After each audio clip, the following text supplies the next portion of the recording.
We welcome in here to Paul McGinley Field for the final Friday night of SCAC action here in the regular season of 2021. It's Trinity facing off against the University of St. Thomas, who since joining the conference in the 2019-2020 season have split 4 games with the Tigers, including winning one here at Paul McGinley Field in their debut season 1-0 back in 2019. This season, Trinity came out on top, as they have against every opponent they've faced, 3-2 in double overtime in Houston against the University of St. Thomas. That one a hard-fought battle right to the end, as Trinity made it count against the 10 men of the Celts in double overtime with a Jacob Galan winner. As you see, Galan, one of the captains tonight for Trinity, alongside Brady Johnston, as Coach McGinley opting to honor the seniors tonight under the lights on Friday night rather than the anticipated Sunday afternoon celebration. For Trinity, this represents one of the most difficult games of conference play, as I mentioned. For St. Thomas, they're one of a few undefeated teams in the SCAC, coming into this one with a 3-0-1 conference record, 7-2-3 overall. Colorado College and Trinity, the other two teams, boasting an unblemished record so far in conference play, Trinity having beaten both teams this season. The starting 11 first for Coach Ian Clarahoux and the Celts. Rodrigo Lazo, the sophomore goalkeeper, and one of the team captains is in between the sticks. Sophomore defender Juan Gomez is ahead of him, the sophomore out of Venezuela. Fabrizio Policastro, Gabe Salaco, Luis Bencomo, Ian Alvarez, Fabian Delgado, Hamilton Estrada, Juan Gutierrez, Angel Ramirez, and Jair Perez, who did the business against Trinity in the SCAC tournament in the spring with 2 terrific goals. Hasn't scored since. Can he recreate the magic up against Trinity tonight?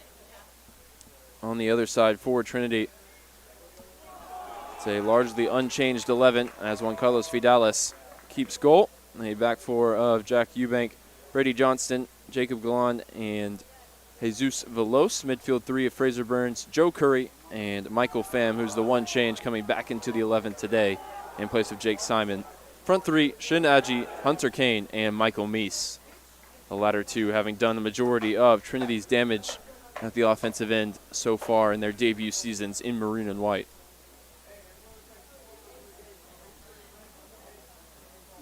Final huddle on the field for both teams.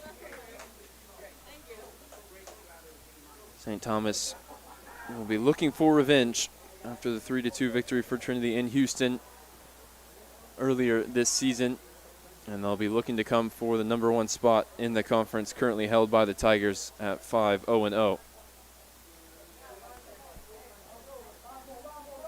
Trinity ranked number 2 in the country, 13-0 overall, and with an opportunity tonight to perhaps finally move into the number 1 position, with William & Mary drawing their game.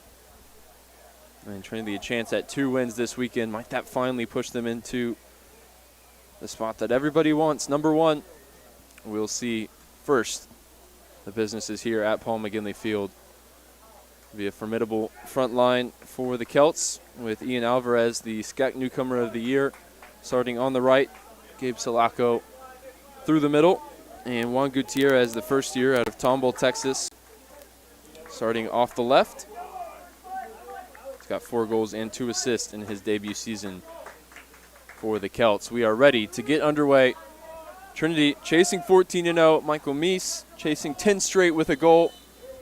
And the ball is rolling here in San Antonio as the Celts launch it long. Galan first up to win it, as Aji can't control it. The Celts running out of room on the far side as Jair Perez loses out. Trinity work it down the right side now as Burns sends it forward for Meese. Referee not interested in either of the two comings together, although now he does blow the whistle rather belatedly. Free kick coming for Trinity, 10 yards into the Celts half. It's the 5th game between the two teams since the Celts moved up into Division III, formerly of NAIA. in the Red River Conference. And this will be the decider in terms of sort of imaginary best-of-5 series. It's 2-2 so far between the two teams as Burns swings it in, looking for Johnston. Headed clear by the Celts. And Bencomo sends it down the line, out of play for a Jack Eubank throw.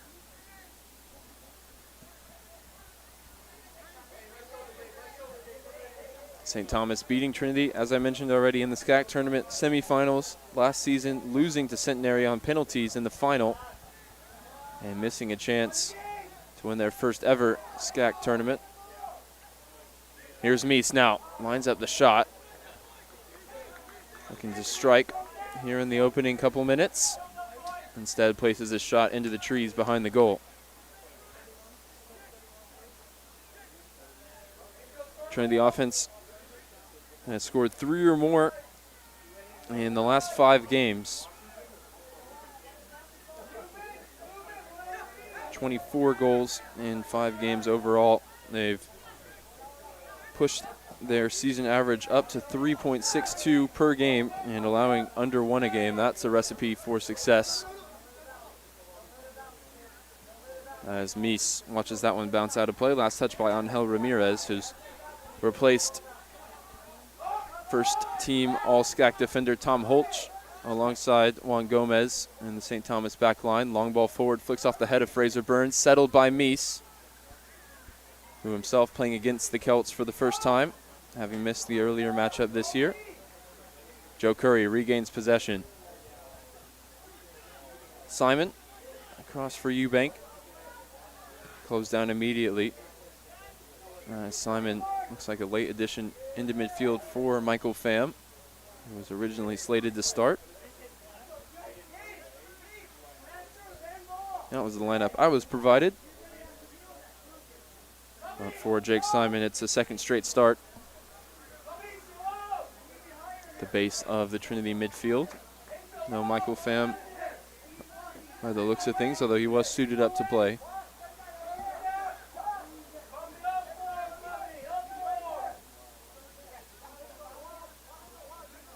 Rodrigo Lazo taking his time over this free kick. And the clock is stopped here as the official is going to come and force him back a few yards. Lazo, the first team all-conference goalkeeper in spring 2021. And he's improved his record in the Celts goal this season, conceding 2 fewer goals in just about the same amount of minutes. 12 appearances in total, 11 from the start. 11 shutouts in 24 total games for the Celts. Very impressive record for the sophomore goalkeeper out of Katy, Texas. Bencomo takes the throw. Trinity clear it away. Burns caught in possession by Gomez. Velos in pursuit. And he's strong enough in the tackle to force Fabian Delgado over the line.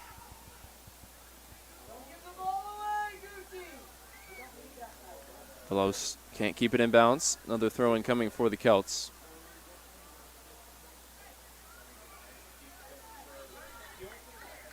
Crowd building here tonight. Opening night of Alumni Weekend for Trinity.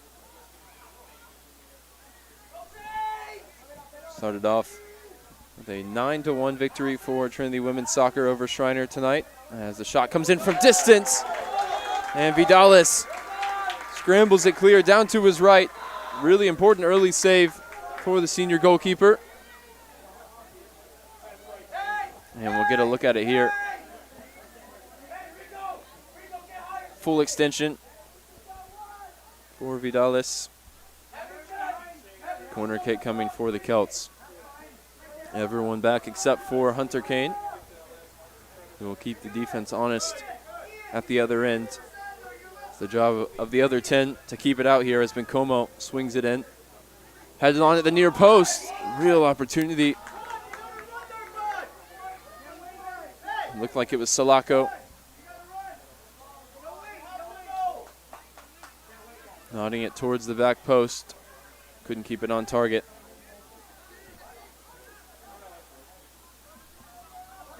Gabe Salako out of Lagos, Nigeria. Here he is on the ball again. Trips himself up, and Galan will lay it off for Johnston to clear. Positive start for St. Thomas. Salako can't hold it there. He leads the team this season with 6 goals. Trinity looking unsettled at the back here. Velos caught in possession. And the referee not buying it. The penalty shout coming from the St. Thomas bench down to my left. And from Hamilton Estrada, who advanced forward from left back. And we'll see now with a great replay. See a little bit of contact on the arm, but nowhere near enough for Estrada to go sprawling to the turf.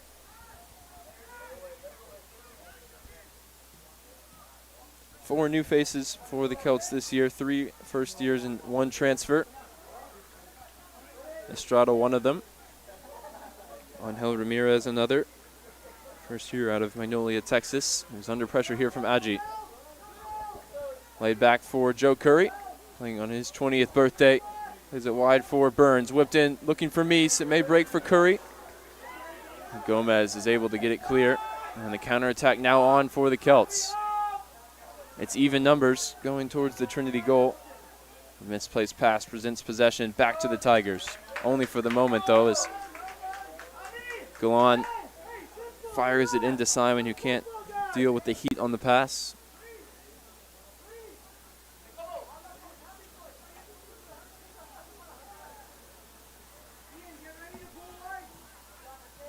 Salako lays it back for Ramirez. Now he's down the line.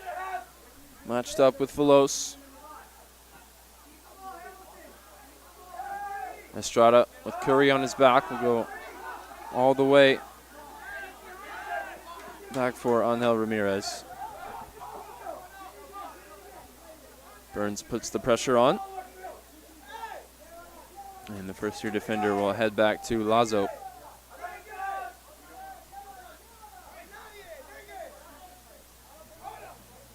Bencomo out of your picture, forward down the right for St. Thomas, urging Lazo to play it towards him. You can still see a little bit of discontent from the senior captain. That's St. Thomas. Work it well and have a throw down the left side. His last touch came off Jacob Galan.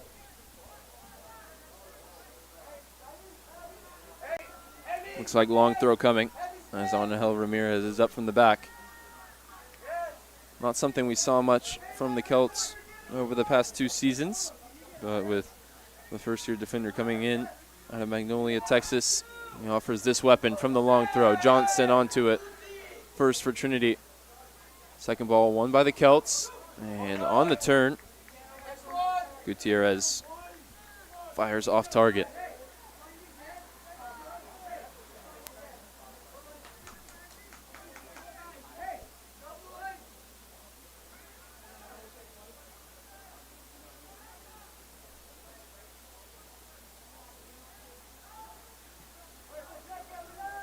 Vidales rolls it out for Galan. Pass intercepted. Trinity struggling to play through the press at the moment. And find their attackers as Salako beats Galan to the ball. And Alvarez pokes it in behind now, and the flag goes up as Delgado couldn't toe the line. For our viewers that were tuned in for the women's game earlier today, the offside flag, very familiar sight.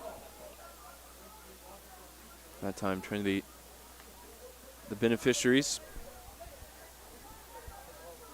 as the chance comes to an end for the Celts, who have started the stronger of the 2 teams over the opening 10 minutes. Adji takes a bump, nothing doing, says the referee. Burns applies the pressure. The Celts go back to Angel Ramirez, put under pressure by Hunter Kane. Pauly Castro can't connect with Gutierrez in midfield. And the pressure's on Galan to pick the passes right now. And he hasn't looked particularly comfortable on his final Friday night regular season match in a Trinity uniform. Simon caught in possession. And now Galan forced to do the defensive work. He's much more comfortable doing that as he wins it twice from Juan Gutierrez and keeps it in play as well, despite a big coming together on the far side. If you had to pick one player to never run into at full speed in your life, it would probably be Jacob Galan.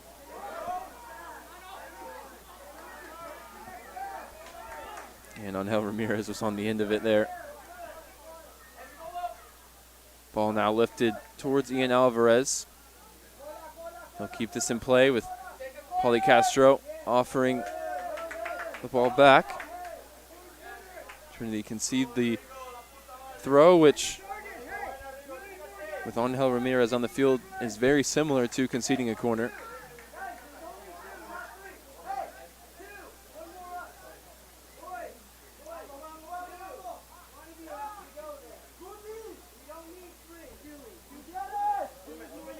St. Thomas set up the set piece from the throw. It's taken in and headed clear comfortably by Simon. The service has been good. The runs have been lacking early in the game for the Celts as Pauly Castro whips this one in. Veloz will have to deal with it. His header blocked back to Vidales, whose distribution out of the back is intercepted. Simon into a tough tackle in midfield, and the Celts now in behind down the left. And Vidales able to save both the first and second shot from Fabian Delgado.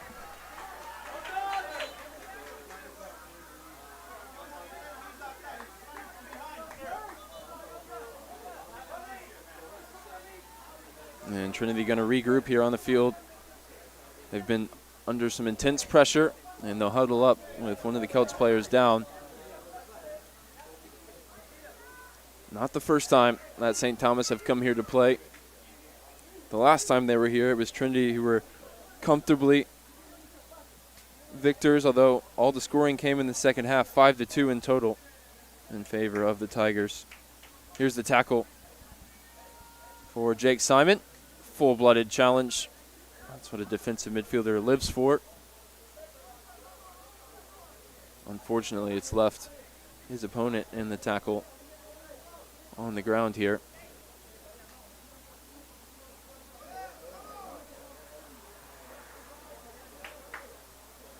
Both teams taking this opportunity to grab some water, get some instruction from their coaches, and work things out as a team as well, particularly in the case of Trinity. Huddling up as a team as Hamilton Estrada now back up to his feet and walking off. Coach Claire, who came out to check on him and possibly also just to have a word with the referee.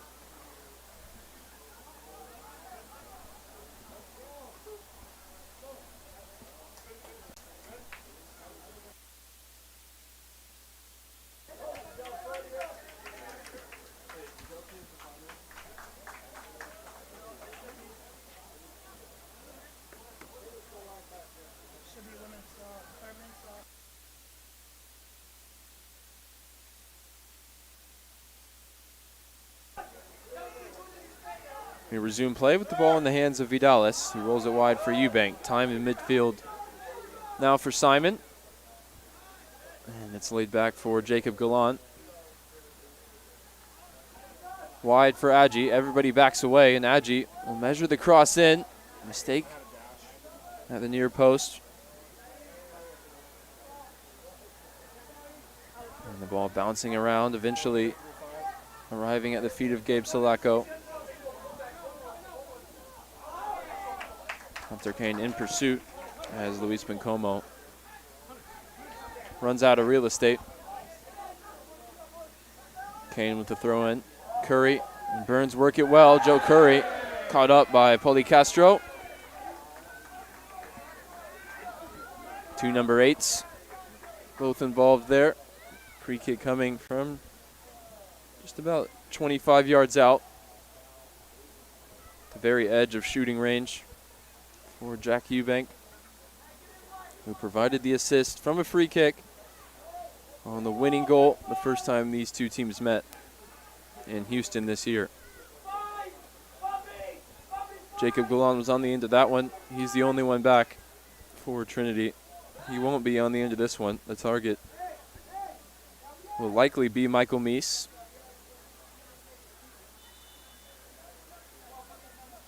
And the runs are made here. Jack Eubank swings it in. The Celts head it clear. Veloz finds the loose ball. Tackled off his feet, out for a throw.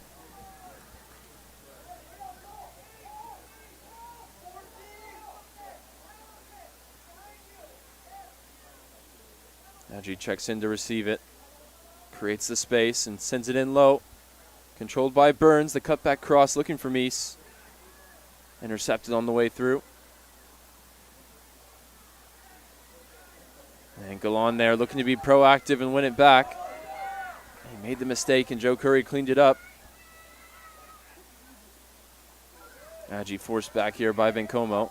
And there's space on the Trinity left. An invitation on it for Jack Eubank to come forward.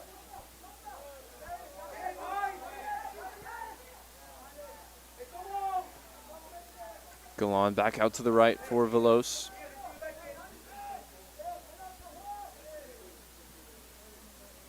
All forward into the feet of Fraser Burns. He's able to hold it up and lay it back for Veloz, who's ball forward, can't find a teammate. Trinity finally with a foothold in this game, some sustained possession. Burns, who after a stat correction in midweek, is up to 5 goals and 7 assists on the year. Here's Michael Meese in the penalty area, lifts it towards the back post. Kept alive, and then Curry fires the shot. Well saved by Lazo, as Joe Curry caught all of that one. Trinity now encouraged by their birthday boy, who came the closest to scoring so far for anyone in maroon and white.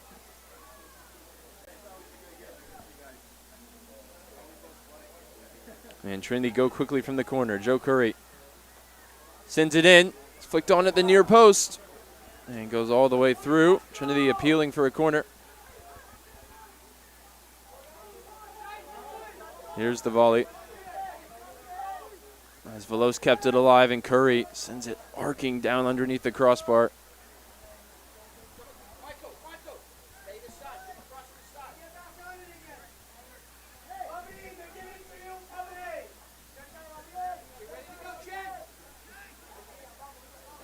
Lazo again, taking plenty of time over this one.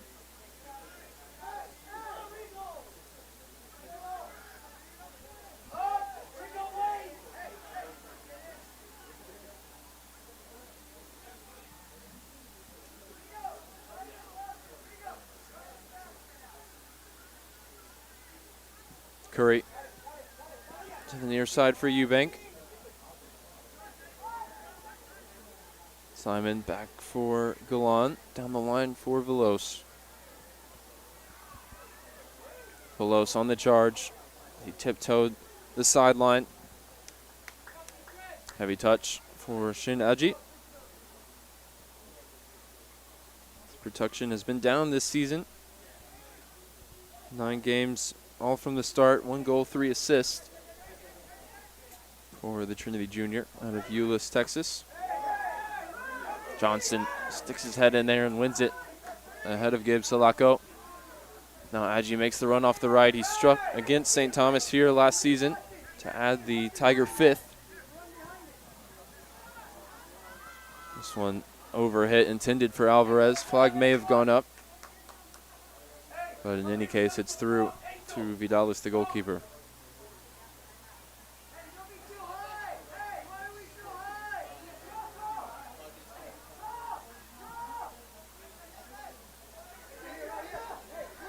Switch ball finds Jacob Golan, now down the line for Eubank. It's beyond Alvarez. It's a sharp touch on the outside of his left foot. Burns. 3 Celts around him, lays it back for Simon. Curry nearly caught on the back foot, but he's so quick, so springy. He's able to get to it. Spray it wide for Adji.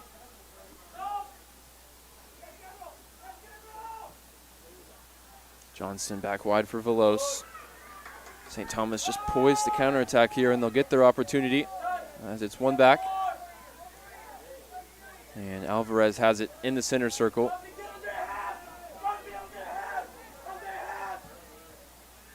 Ball looking for Sulaco. Sent in low across the penalty area. Cleared away by Johnston. Mies yet to really get involved in this game. He had an early shot over the bar. Nothing else so far for the young striker.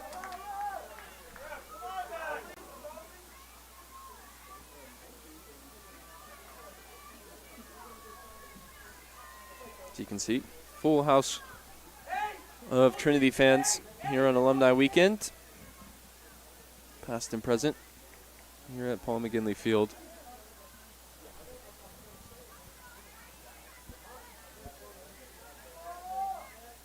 Curry whistled for a foul, bump in the back of his opposition. Jair Perez, who did the damage against Trinity last year, looks like he shifted into a more defensive position this season.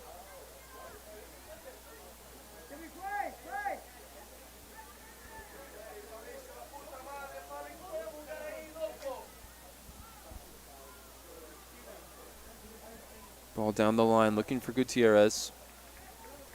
Button to touch by Curry. St. Thomas looking to make the first change. It's Danny Ramirez, sophomore from Monterrey, Mexico. He'll replace Juan Gutierrez.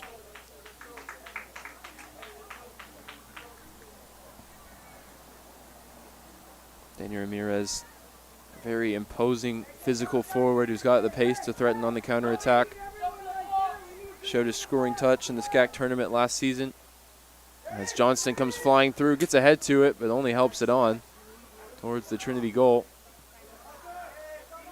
Mies now looking to hold it up and start the Trinity counter. He's crowded out by two Celts as Milazzo sends it clear.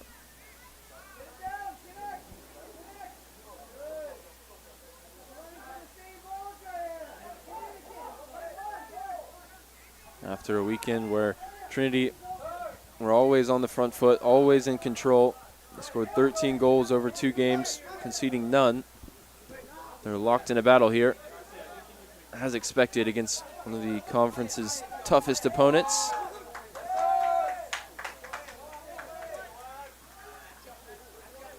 Only Schreiner and Colorado College still on the schedule for the Tigers after tonight, ahead of the SCAC tournament, November 5th and 7th on the campus of Texas Lutheran University.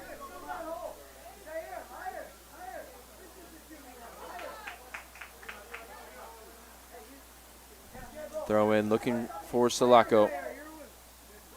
Laid back for Bencomo. Misplaced pass, and Michael Mies is onto it. He's matched up here with Paulie Castro. Got a foot in at the right time. The junior wearing the captain's armband sends it clear.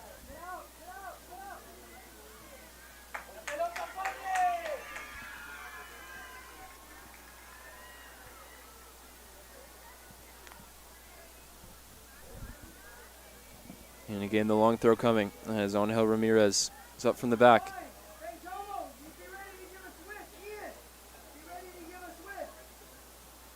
This time, though, goes short, looking for Ramirez, and now swings it in off the left foot. Ian Alvarez is at the back post, and Sulaco misses from just a few feet away.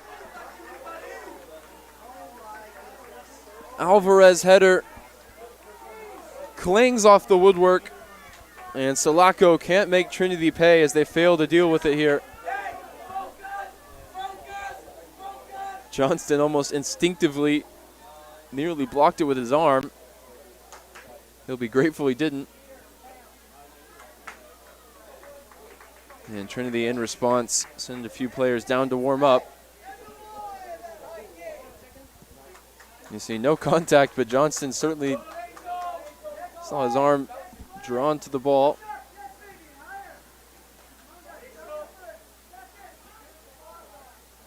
Gomez playing in midfield this season. He was the center back partner of Tom Holtz last year.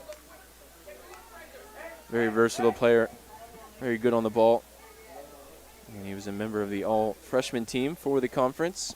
Personally, I thought maybe a snub from some of the other all-conference selections.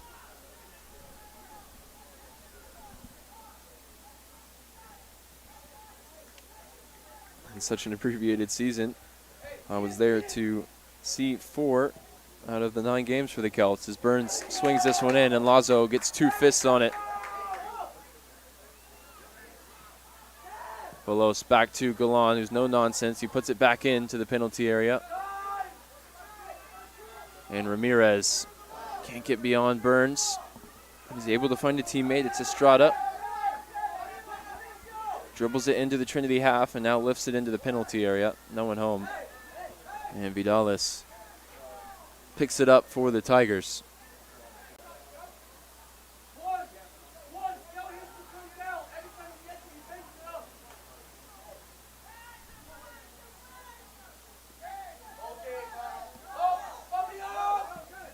And in this game, you really see Trinity missing the presence of John Connor Rule at the back. The comfortable nature of his play on the ball. His ability to play through the press. Tigers missing him for the rest of the season. The long-term injury. It's moved Jacob Galan back inside alongside Johnston. Peter Blanc, the other experienced option.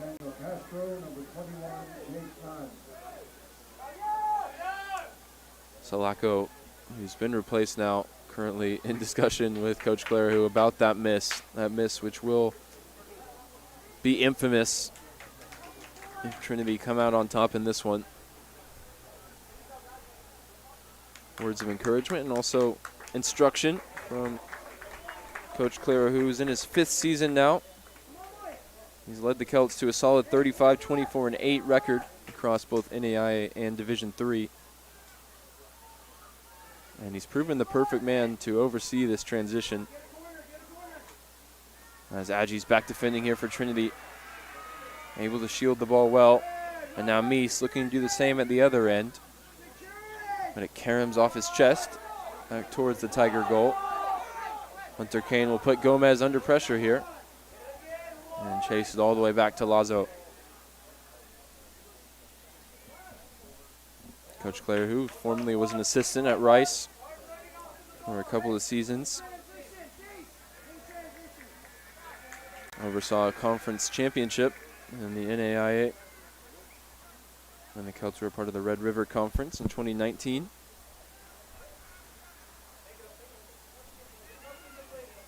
(10-6) in their first year in Division III, including 6-2 in SCAC play.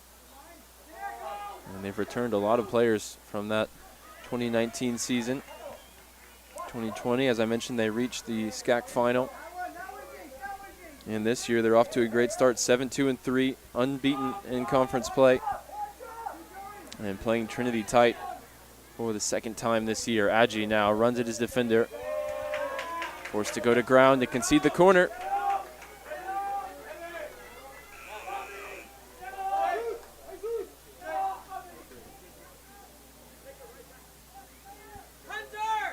Blanc and Pham both into the game. Simon and Velos are replaced. That'll move Galan out to right back. For now, though, he's the only one back as everyone else awaits the delivery from Eubank and Curry. Burns camped out at the edge of the area.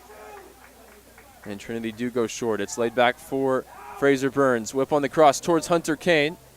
Lazo gets a fist to it. First involvement for Michael Pham as he lays it back off for Jack Eubank. Off his left foot towards Meese. And Trinity getting in their own way there.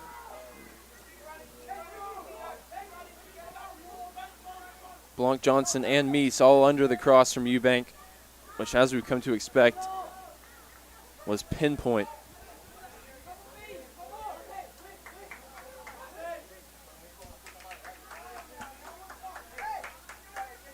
Ramirez for Pauly Castro.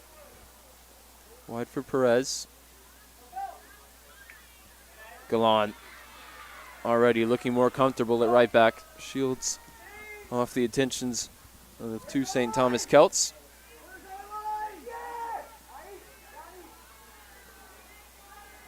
Michael Pham lays it back to the other substitute, Peter Blanc. And with a simple 1-2, Trinity create the space. Adji puts it in behind now for Hunter Kane. And Lazo gets there first, but it's not cleared.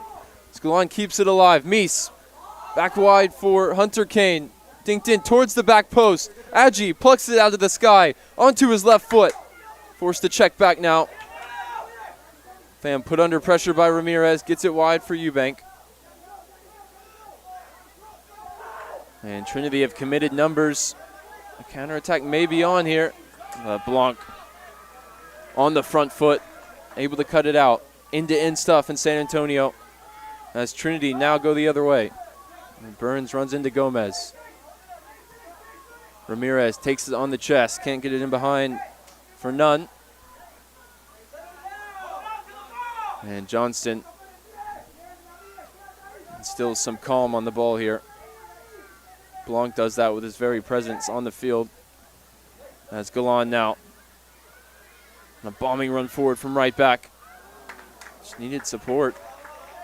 As he had gone beyond Mies and Kane. Adji was the only one waiting. And he was at the back post.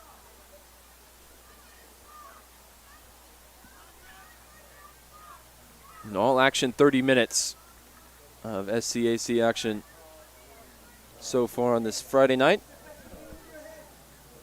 St. Thomas undoubtedly went the closest as Ian Alvarez header came off the back post and Salako missed perhaps the easiest chance of his collegiate career. Though he's not a striker known for a particularly clinical conversion rate, he does lead the team with 6 goals. He's also known for missing a chance or two, particularly in the times I've seen him. Curry wins the throw in front of a few traveling Celt supporters.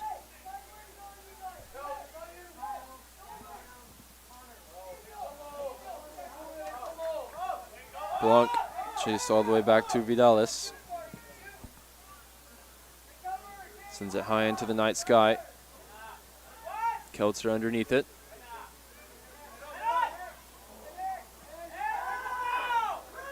And Pham was beaten and didn't commit the foul. We play on here for that conundrum in midfield. Adji isolated with Bencomo here. Has Hunter Kane in support. Maybe should have used him. The deflected cross just over the head of Kane. Now he puts the pressure on Eddie Molina and the Celts. Nunn flicked it on towards Estrada. Couldn't return the favor.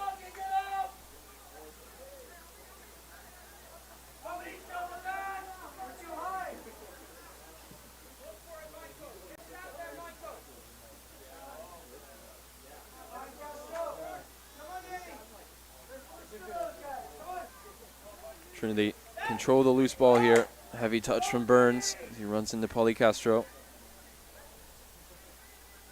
Pham back to Johnston. Lifts it forward for Mies. He's got space and time to turn. He lays it wide for Burns. Overlap comes from Galan. On approaching the end line, forced to check back, finds Scottish midfielder. Another heavy touch. Before Burns takes it over the in-line, goal kick coming.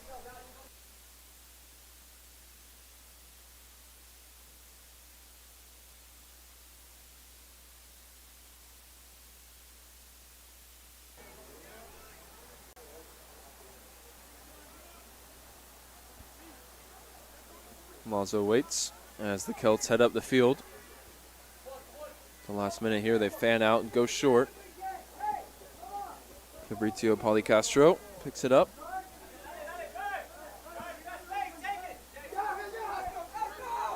Switched across here for Ramirez.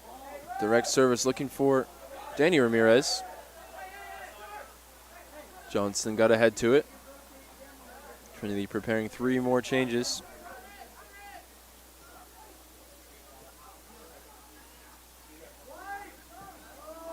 Shot now from range. Way off the mark for Estrada. Celts emboldened to shoot from distance based on the SCAC tournament matchup with the Tigers last year. Jair Perez twice struck from outside the penalty area. Davis and Jones onto the wings in place of Kane and Adji. Jack Downs in the midfield for Joe Curry. As Meese and Burns keep their place. Through the middle in the attack for the Tigers. Vidales ball onto the head of Jones. Back heel from Burns. Here's Kyle Davis now, the substitute. Straight off the bench, takes the shot. Blocked from behind. And there's space in midfield with Blanc again there first. Puts it out for a throw. Stops the counter. And the Tigers can get numbers back. Ramirez sends it down the field. Molina is onto it. Pham shields him away. Johnston's clearance just turns possession back over to the Celts. Here's Bencomo. Shifted across from left back to right back this season. Very versatile player, the Venezuelan. Captain for the Celts for a second straight year.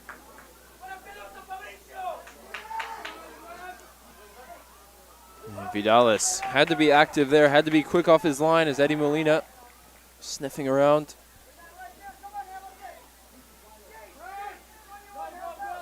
Here's Meese. He's got Downs to his left, rolls it across for the Sheffield, England native. Now wide with Davis. He's around Bencomo. Crafty move from the senior. And Trinity go quickly. Celts were expecting the throw would go their way, and this time it does.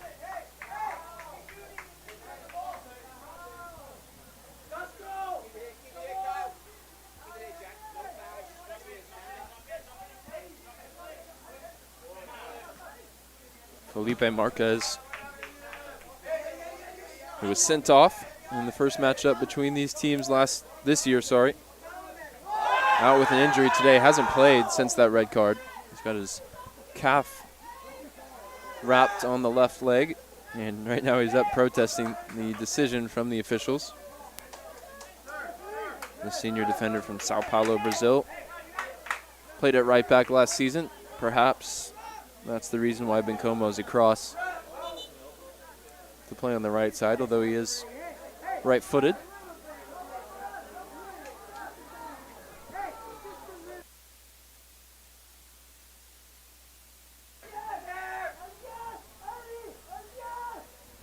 Gallant back to Blanc, who'd come up from the back line.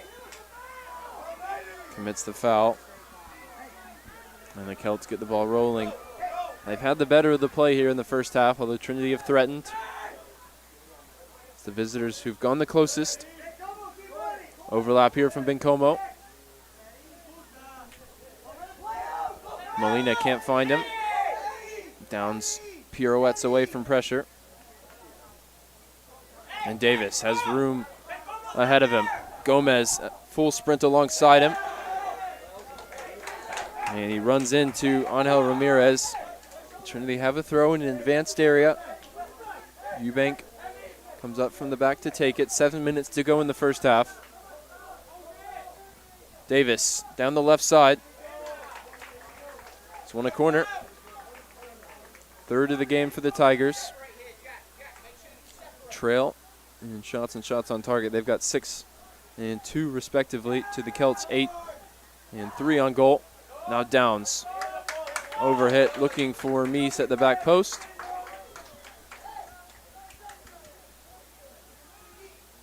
And the chance is gone for the home team.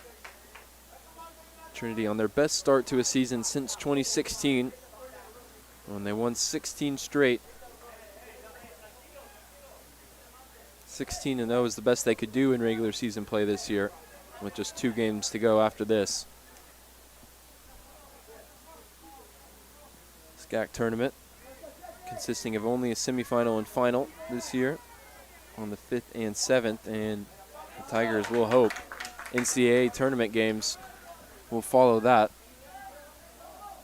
as the ball and perhaps a branch or two fall from the tree above the Trinity fans gathered this weekend for Alumni Weekend.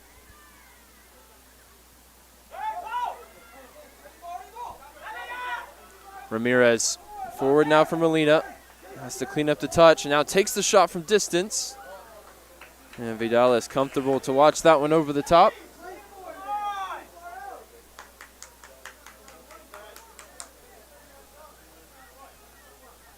Mies now replaced by Dueñez.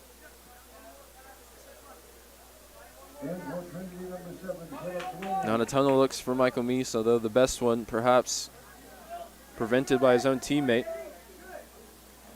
He was bumped by Blanc and Johnston going up for a header.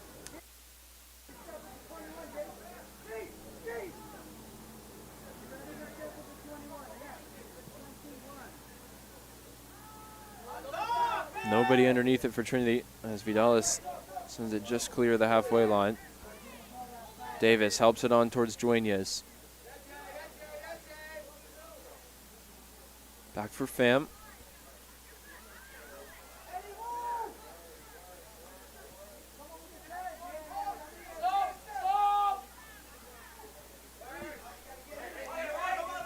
Pham just controlling it in between the 2 center backs. Eubank forward for Downs. Off his chest towards Davis, who juggles it away from Bencomo. Jack Downs, quick feet, gets around Ramirez. Scampers across the top of the box. Lays it off for Burns. Jones now holds it up for Downs. Great team move for Trinity. Jack Downs at the heart of it. And it's his shot that Lazo palms just around the post. Orchestrated by Burns here from deep as Jones came in off the right and laid it off for Downs, who struck it cleanly on the volley. And that leads to this Trinity corner. Burns whips it in. It goes all the way through, untouched. Great service. Just needed someone to make the back post run. No one was there.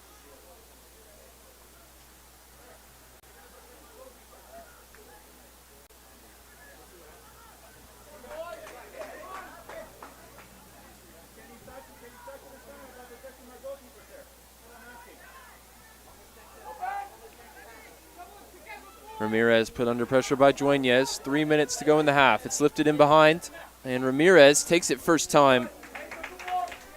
Difficult skill, but you could see what he was trying to do.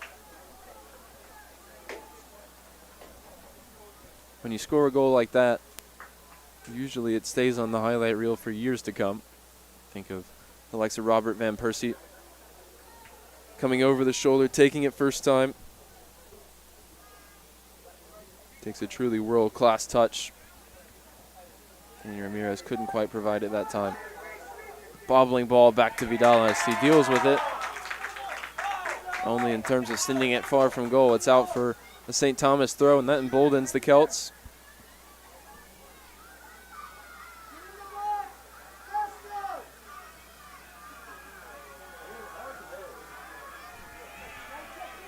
Long throw for the visitors. Johnston up to win it.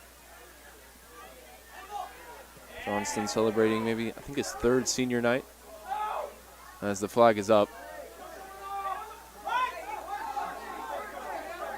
Waved away by the referee as Trinity go quickly on the break. Pham has Molina on his back.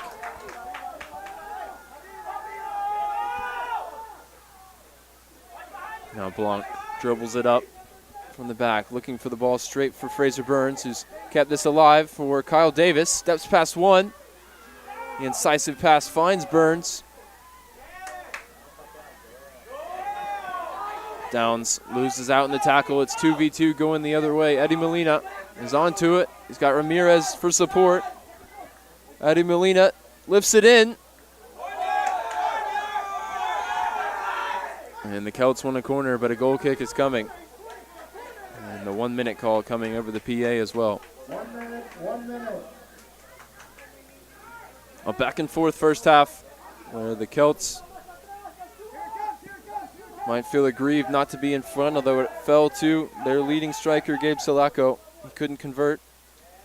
Trinity have created chances at the other end, nothing too clear cut, as Michael Meese was held in check through 35 minutes of action here in the first half. 35 seconds to go. Pincomo takes the throw, looking for Molina. Locked up with Pham, who didn't let go in time for the referee's liking. Free kick coming for the Celts, but this one looks destined to head into the break.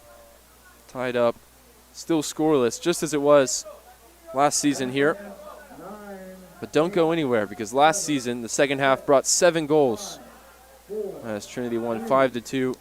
Tiger fans will hope for more of the same on the other side of the break, but it's the Celts who feel emboldened by this first half. They matched Trinity step for step and nearly went one better, as Alvarez header off the post and Salako's miss from close range will live long in their mind. 45 minutes to decide a winner between these two fierce conference rivals when we return.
We welcome you back here to Paul McGinley Field.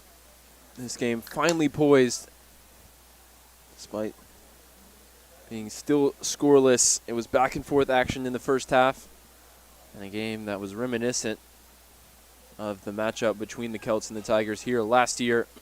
That one saw plenty of scoring in the second half. Peter Blanc got Trinity on the board in the 50th minute. He's out here to start the second half. Trinity going on to win that one 5-2. Can they rekindle that type of offensive explosion here in the second 45, or do the Celts have their eyes on finally laying a blow on Trinity, who thus far advanced past every opponent, 13-0. Got 45 minutes ahead of us to find out. Michael Meese with Connor Jones to his left, Kyle Davis to his right. Midfield of Joe Curry, Michael Pham, and Fraser Burns. Back four of Johnston, Blanc, Galan, and Eubank. That's your 11 for Trinity. As Salako, who had the best chance of the half, comes flying at Vidalis, forced to go long and can't connect with Connor Jones.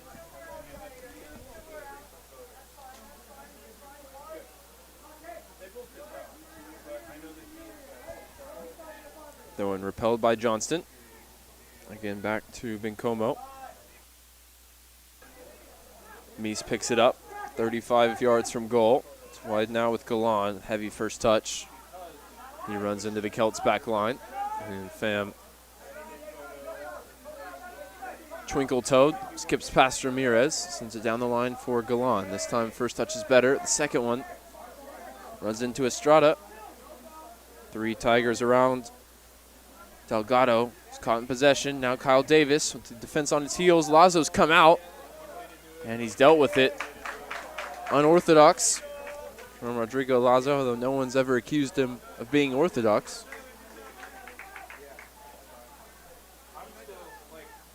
Goalkeepers themselves a different breed. Sometimes he's in a different species, the way he tends the net.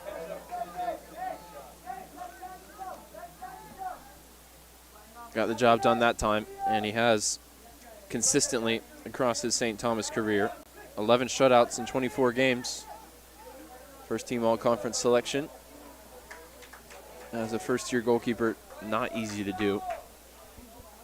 A lot of times the goalkeeping selections go based on reputation. And so to build up that type of credibility in just one COVID-shortened season speaks to the talents and ability of Rodrigo Lazo, who's called into action 3 times in the first half. Jack Downs perhaps with the best effort from just outside the penalty area, as Meese juggles it for Burns. Gomez on his hip as it's put down the line for Davis. Heavy first touch, and the senior out of Plano coughs up possession.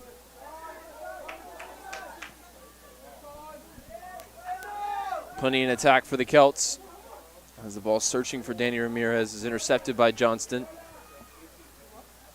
Celts leaving plenty forward, particularly looking to counter. Bencomo puts it down the line. Last touch off Trinity.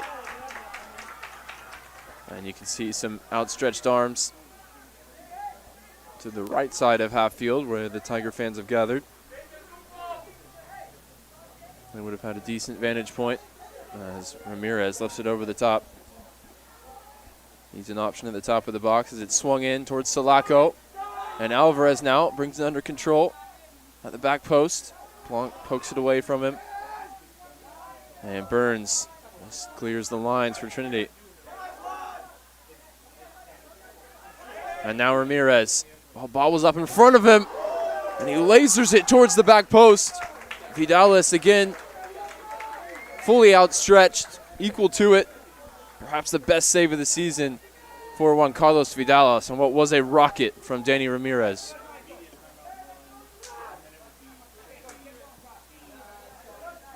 Pham spreads the play for Galan down the Trinity right.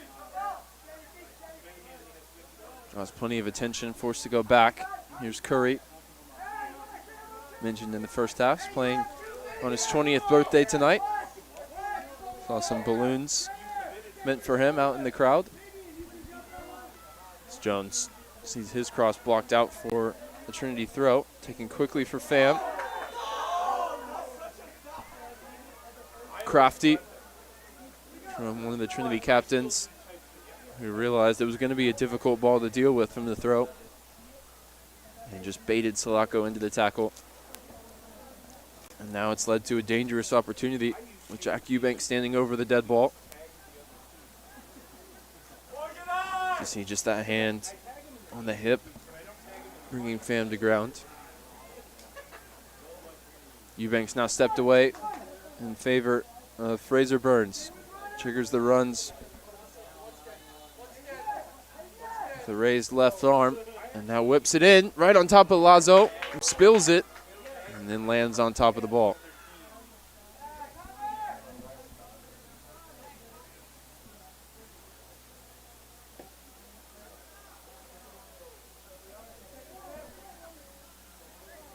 Lazo rolls it out for Policastro. Curry, one of 3 Trinity Tigers around Danny Ramirez. Couldn't keep it. Ball overhit, looking for Meese. He's fed on scraps so far tonight.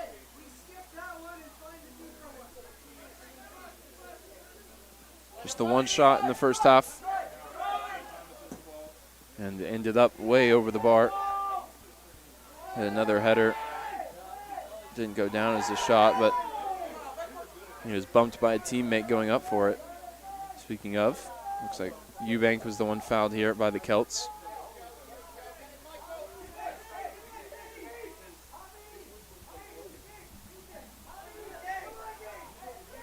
'50th minute is just about to come and go without a Peter Blanc goal, so the carbon copy success from last year is off.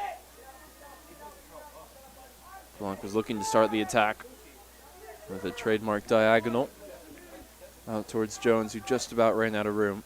A couple of the Trinity women's soccer players there watching on. Job done for them as they finished off their SCAC calendar with a 9-1 win over Shriner earlier today.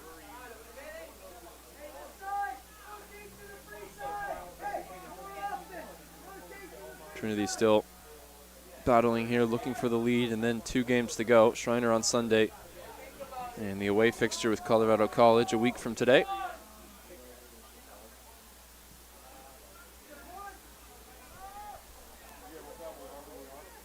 Alvarez shields it from Eubank. Back to Juan Gomez.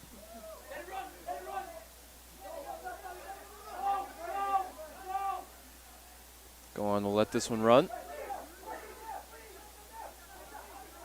And sends an errant throw into midfield.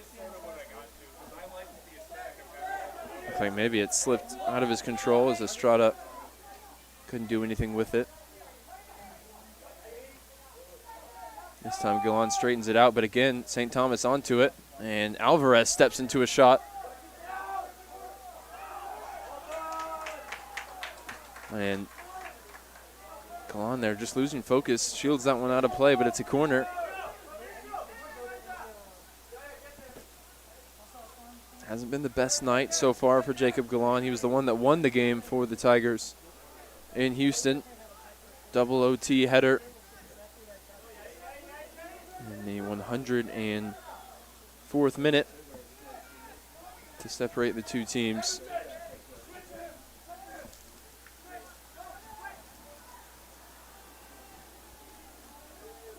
Bencomo whips the in-swinging service in. Danny Ramirez gets ahead to it. Wide a goal.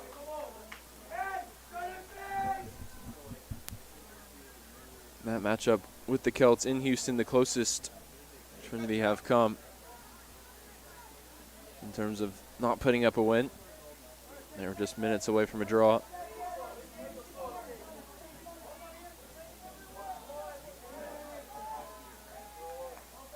Eubank battling for it on the left touch line. Johnston lunging in.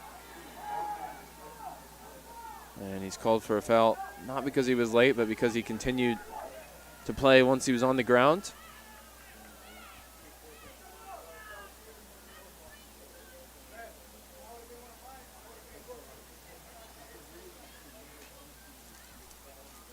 Bencomo now lines up the free kick. Plenty of targets to aim at. Sulaco looking to make amends for the first half miss. Makes his run towards the near post. Gomez controls it as 2 Trinity Tigers left on the ground. Ramirez couldn't find a teammate. And maybe the less said about that follow-up effort, the better.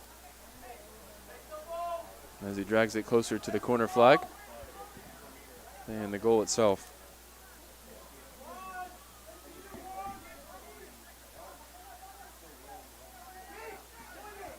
Vidales goes short for Peter Blanc. St. Thomas just holding in formation here. Eventually Sulaco does break the ranks to put the Dutchman under pressure, but it's a pinpoint service over the top, and it's Connor Jones onto it. A left-footed shot from Jones. Well held by Lazo. What a service from the back. Peter Blanc. He started the Trinity scoring against the Celts last season. Nearly allowed Connor Jones to do so tonight.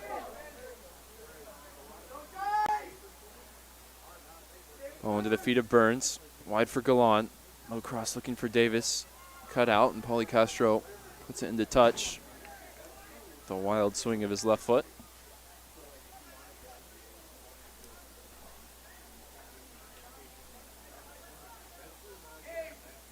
Galan in for Burns. Rolls all the way through to Lazo. 11 minutes gone here in the second half. 2 teams trading blow for blow. Lazo already twice called into action since the break. Vidales as well. The flying save against Danny Ramirez.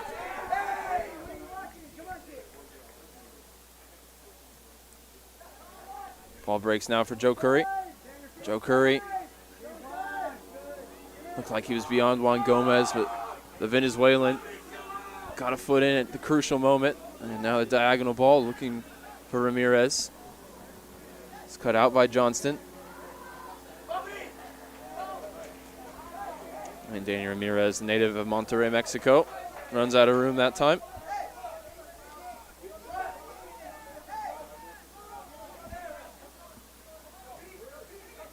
Davis helps it on towards Meese. However, he says he used his hip to control it. As the Celts coaching staff appealed for handball. Certainly could have been. Good split ball to break down the Trinity midfield line. Connor Jones is working back. Bencomo doing just enough to keep the ball for the Celts. Ramirez inside of Pham. Ramirez shapes to shoot. And this one, not as good as his last, and his last wasn't good enough to beat Vidales. Although admittedly it would be good enough to beat most goalkeepers.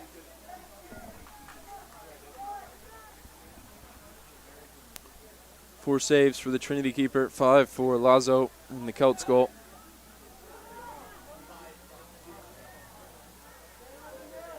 And they've provided the highlights so far. Some tremendous saves on either side, but now it's Trinity looking to add a goal, and it's Lazo flying out of his. Galan's around him, and he can't get his hips around. Keep the cross in play. Second time we've seen Lazo come flying out when perhaps it wasn't advised.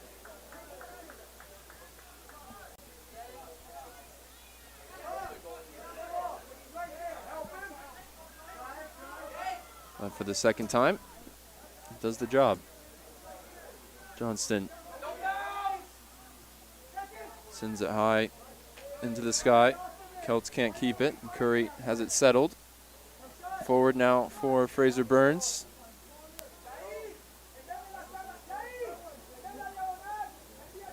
Off his right foot and behind for a goal kick.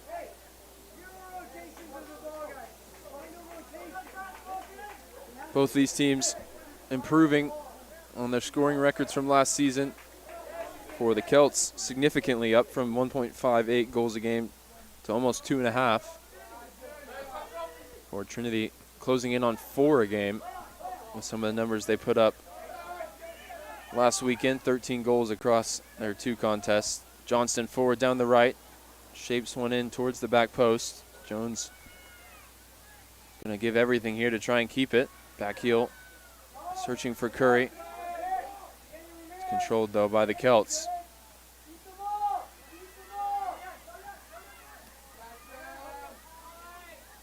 Ramirez not on the same page as Sulaco. Trinity will benefit here with a throw-in from their home fans. Past and present here on Alumni Weekend. Talked to Josh Card during the week, graduate of 03, Hall of Fame inductee in 2018, about the consecutive goals streak he shares with Michael Meese, who brings that 9-game active streak into tonight's game, looking to set a new school record, but he's had precious few opportunities so far in this game, but might one come now on the counter. Jones lays it back to Burns, forward for Michael Meese. Connor Jones goes beyond him as he's well marshaled by the 2 Celts players.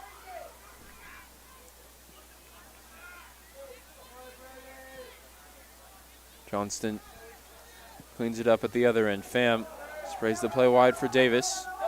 Gallant joins in the attack, but ball from Kyle Davis made it easy for Lazo. If you're interested in that interview, by the way, Josh Card and Michael Meese, check the Trinity Men's Soccer Instagram or Twitter page. I posted it on both, courtesy of their captain come social media admin, Michael Pham, who was involved in a strong tackle there. And that's when you know he's really back. He's always struggled with sort of nagging injuries. And you see him going full-blooded into a tackle like that. It's a good sign for Tiger fans.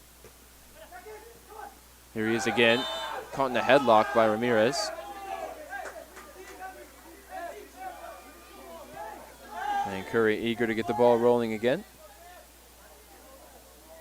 Johnston, tough ball to deal with for Eubank, but he takes just one touch. Plays it in behind for Jones. And the ball nearly ricocheting back into the path of Connor Jones. As Johnston loses his footing here. There's 3 in the attack for the Celts. Ramirez leaves Pham on the ground behind him. And now Sulaco matched up 1v1 with Eubank. Comes across and does enough. Solid defending there from Eubank.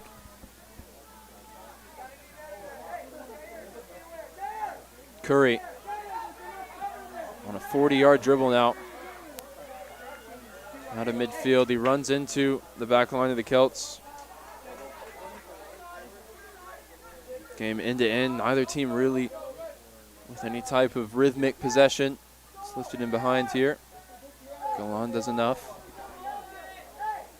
And Eubank plucks it out of the sky.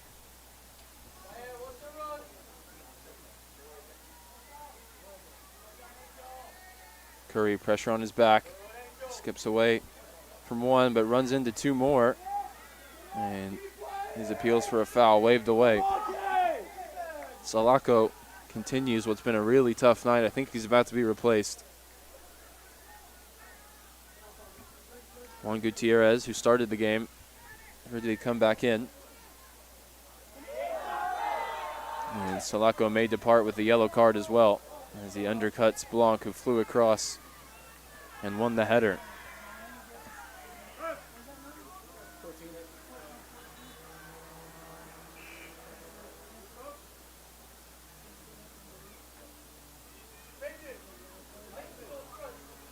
Blanc still left down here. I know he's dealt with hip injuries so far this season. This will not help him out in that respect. Really hard landing for him right on the lower back.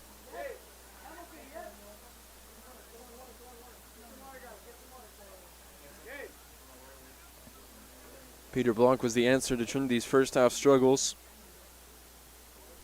as he came in and settled them down in possession. They may have to revert to their first half formation with Jacob Gallant at the heart of the defense as McGinley's out to check on his Dutch center back.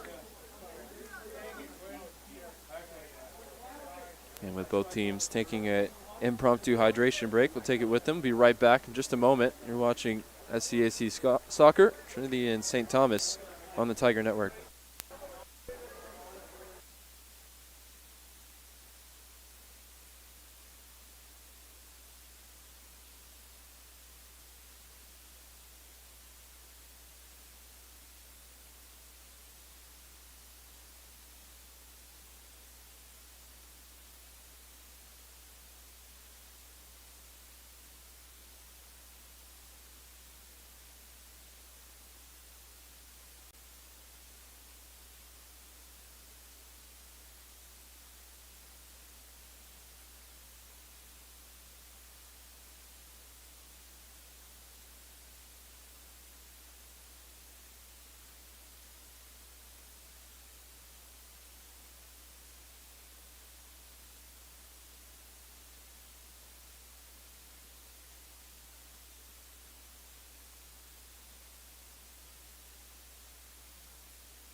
It is Gutierrez for Sulaco on the St. Thomas side. It looks like Peter Blanc won't be able to continue. He's waiting to come back in at the first opportunity.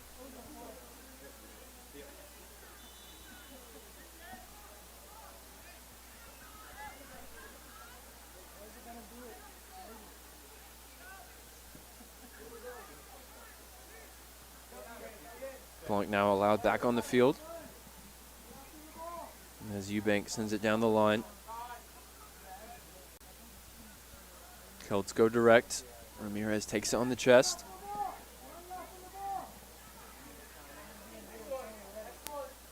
Curry gets the better of Ramirez here on the dribble. It's caught up in between the feet of Connor Jones. Out for a Celts throw.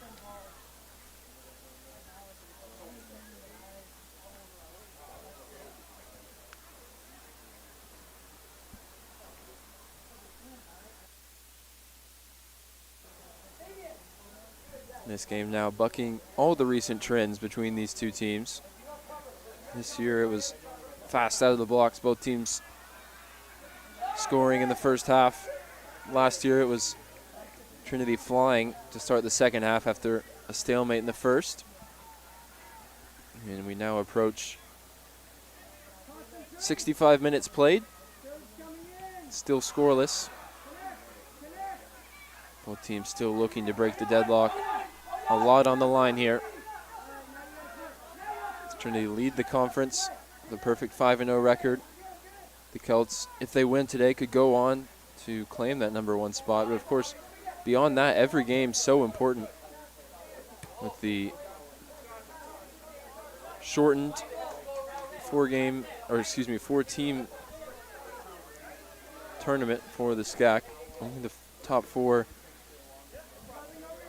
going to be playing postseason action, as opposed to in the past it was 6. Here's Meese, strong enough to hold off 2. Still got defenders all around him as the clearance cannons off a teammate and arrives in the arms of Lazo.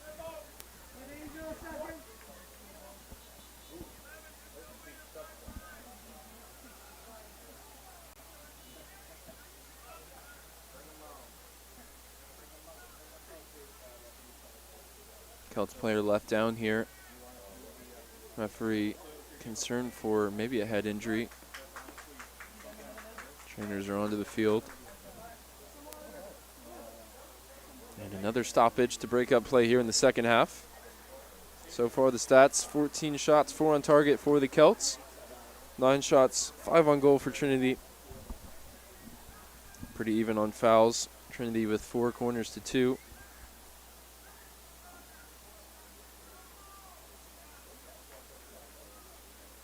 Been back and forth.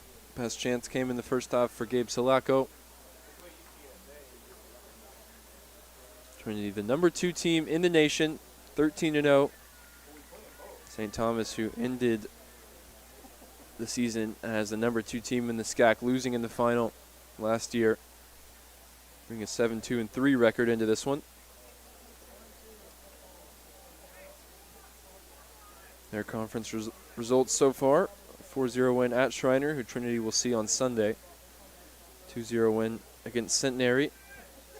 A thrilling 3-2 double overtime victory over the Bulldogs of TLU.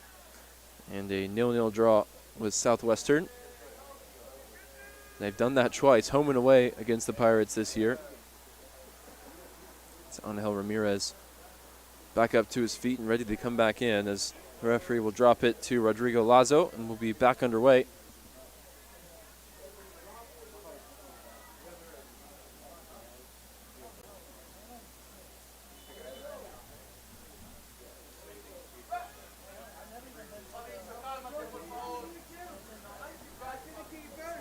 Ramirez waved back on. St. Thomas go down the line. Blanc comes across. He's moving freely as the Celts will line up a long throw for Ramirez.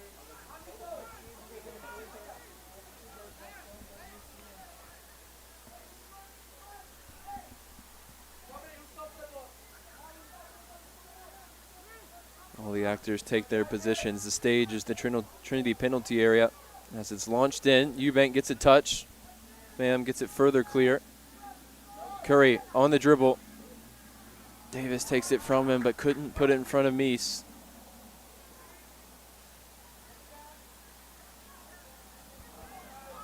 Smart intervention there by Davis, though, and there's space on the Trinity left for Connor Jones. Connor Jones going to have to do this one alone. He sends it towards the back post. Did it require a touch from Lazo? Referee says no.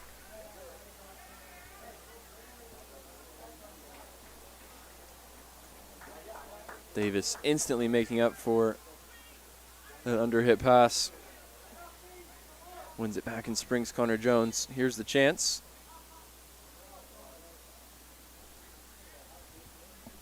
Not far away. Referee stop the clock here.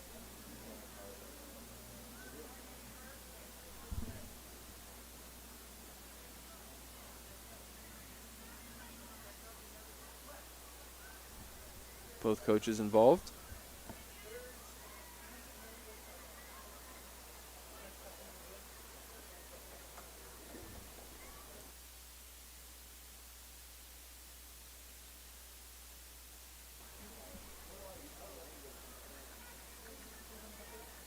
Referee worried about some comments coming from, I believe, the Trinity fans.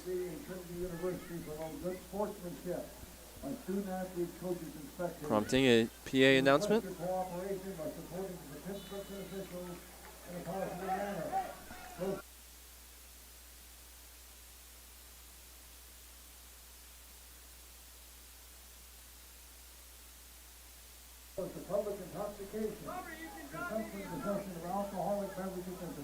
And we'll get back underway here after the stoppage. Lazo's goal kick, only as far as Fraser Burns, who's up to win it. Meese goes to ground, nothing doing, says the official.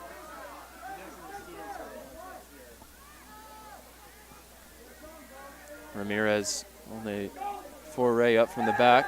And again, St. Thomas, it looked like undercutting the Trinity player who went up to win it. It was Fraser Burns. Very similar to what Sulaco was booked for just a few minutes ago. In fact, almost identical.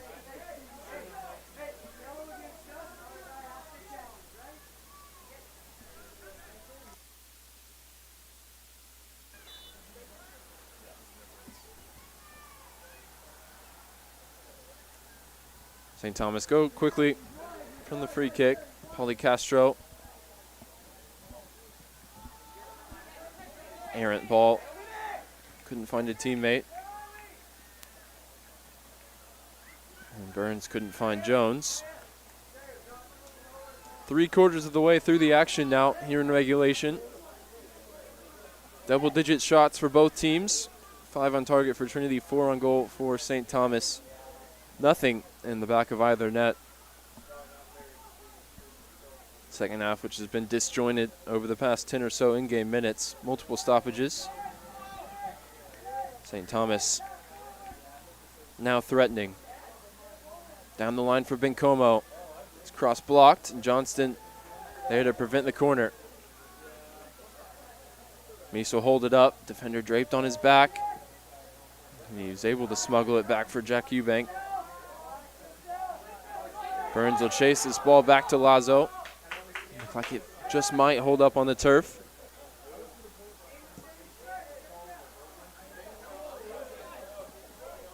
Galan lifts it down the line for Curry. It's all wrapped up with Juan Gomez. Those two have had an excellent battle in midfield tonight.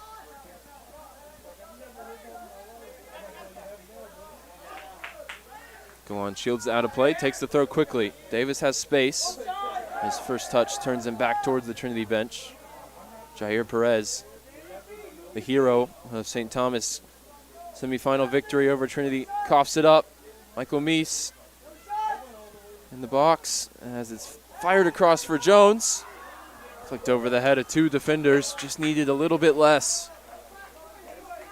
But the altitude invited Lazo to come claim it off his line. It's the type of invention that we've come to expect from Connor Jones. One of the more creative thinkers out there on the field at any given point. Ramirez protests the referee's decision. Trinity have a free kick in the center circle, and he gets a yellow card for his words after the play.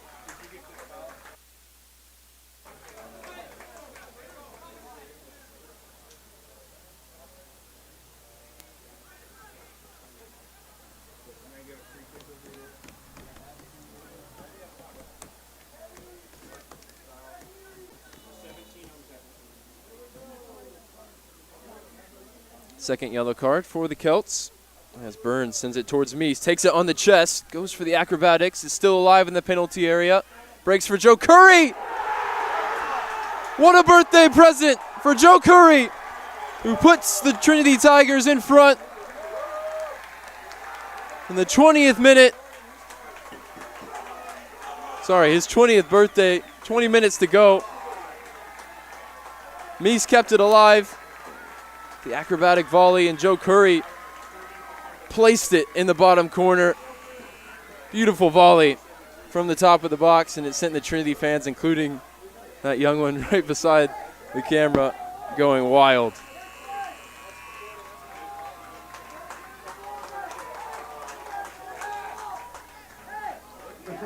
Second goal of the year for Joe Curry. Started to pick up in terms of goal scoring form over the past 2 weekends. He's one of 3 Trinity players to start every game alongside Burns and Velos. His impact has never been doubted, but he started to add goals to his game coming from midfield, and that can only help the number 2 Trinity Tigers.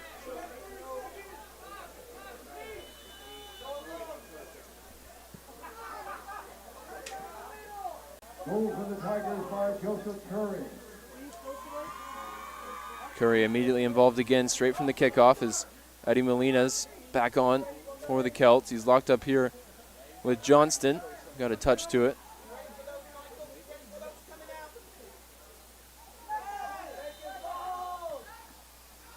Eddie Molina late to that one, and Johnston's left on the ground.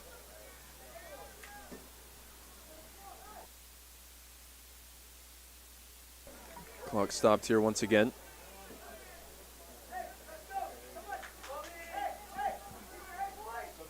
Hunter Kane ready to come back in for Trinity. The back-to-back conference offensive player of the week.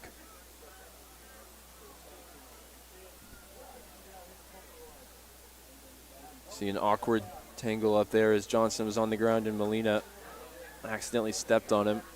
No intent in it for the senior from Houston, Texas.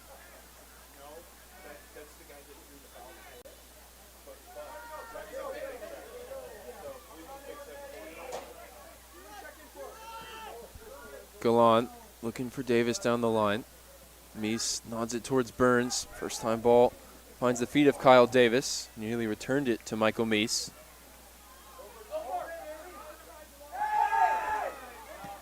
Blanc maybe gets away with a shove in the back there. And comes through.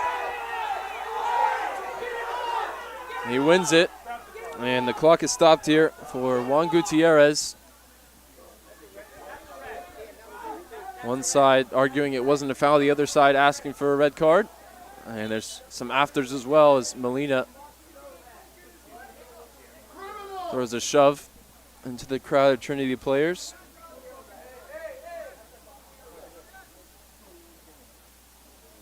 There have been a few really strong challenges in midfield from both teams. And the question here is the foot raised and does it go into the shin of Peter Blanc? It's tough to tell.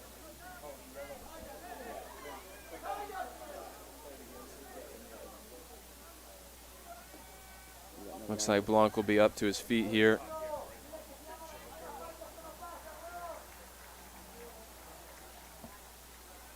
And the card is going to be yellow.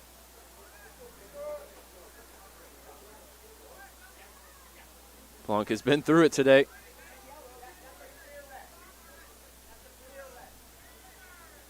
And here is another look at it. Gutierrez certainly with the foot raised, although he doesn't make perhaps enough contact for that card to be upgraded to red. Blanc has done a good job of maybe making the most of it.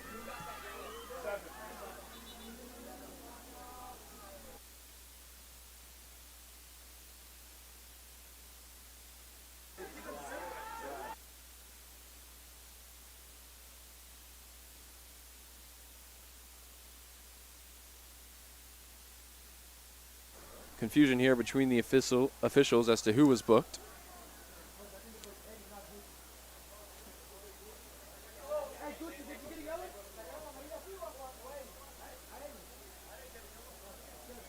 So Gutierrez not booked for the tackle, rather Molina booked for the push in the aftermath. Or perhaps a case of mistaken identity. Either way, Trinity lift this one into the box. Michael Meese under it. Lazo gets a fist to it.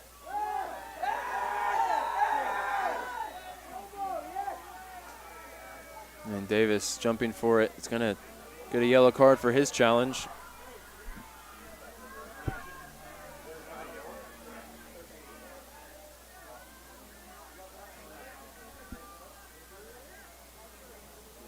Make of that what you will. As the cards have started to be distributed more liberally here in the second half. 3 now since the Trinity goal came. It's been a very stop-start, second 45. Lazo launches it downfield. Johnston up to win it. Hasn't ever quite mastered the art of the landing. Brady Johnston ending up on the ground there once again after winning the header.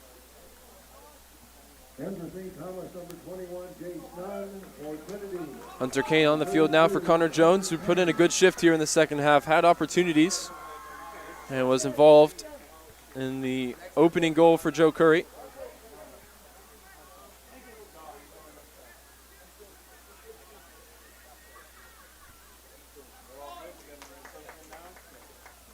Jace Nunn in for the Celts. Sophomore transfer from UT Tyler.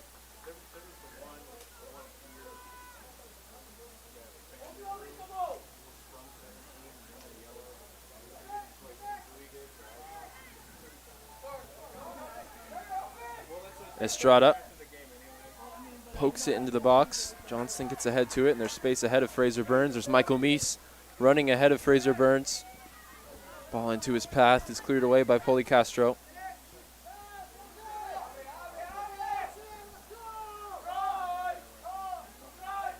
Jair Perez calling for it out of your picture. Down the left for the Celts. They go down the right here for Ramirez. Last touch from Brady Johnston. Throw in coming. Deep in Trinity territory. They'll set this one up like a corner.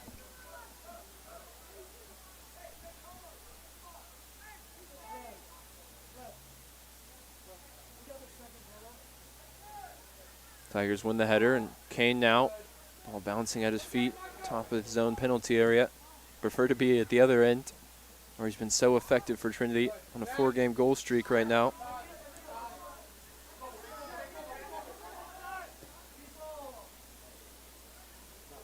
Three goals and an assist last weekend.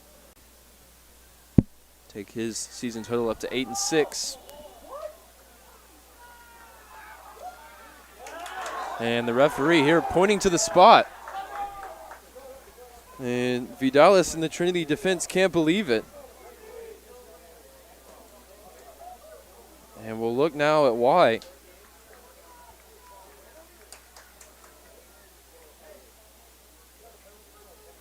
I think it's called against Kyle Davis. We'll have to see from the opposite angle if it was the right call. Ball had popped up on Delgado. Either way, though, just as they did in the first game this season, the Celts will have a chance from the penalty spot. There's certainly an outstretched arm. Contact spotted by the referee. Bencomo now with the ball in his hand. And a huge opportunity to draw level. 1-1 this season. He scored against Austin Willman in the Trinity goal. Here's another look at it. And you got to say the elbow outstretched from Davis does make contact with the ball. And that sets up now a chance for Bencomo, the senior out of Venezuela. Straight on run up, check with the referee. He takes it comfortably into the top corner. We're all even here. Knotted up once again at 1 apiece.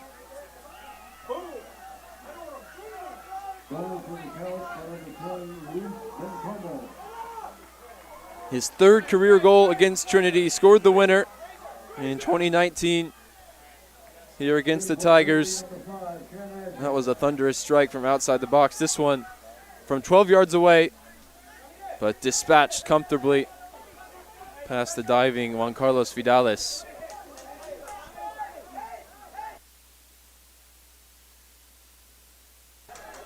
And the celebration to the camera for the Celts, who've come back here from a goal down. A few extra guys getting their camera time in. Beneficiaries of Bencomo's equalizer.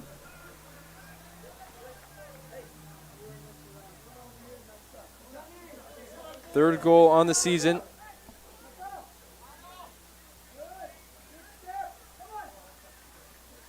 Sixth goal in his collegiate career, half of them coming against Trinity. Some strike rate, particularly for an outside back, as Kane's dragged down by Juan Gutierrez. Tigers now pegged back, and with 15 minutes to answer here in regulation.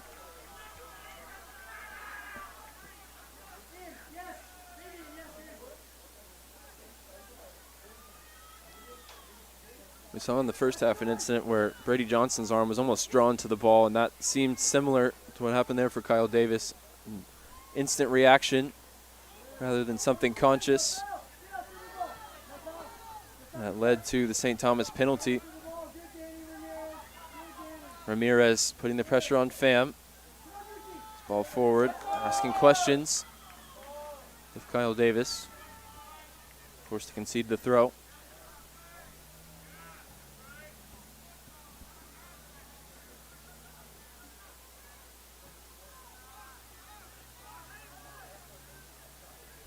Johnson not a lot behind that header. As Pham is sent to ground. Ball from Blanc. Finds Hunter Kane on the far side. Hunter Kane A nice dribble through midfield, but one too many. Challenges here, flicks it on towards Michael Meese. Michael Meese in behind. Michael Meese slips it past Lazo, but it's cleared off the line. The chance to restore the lead. Just a moment from rolling into the back of the net. Paulie Castro coming to the rescue.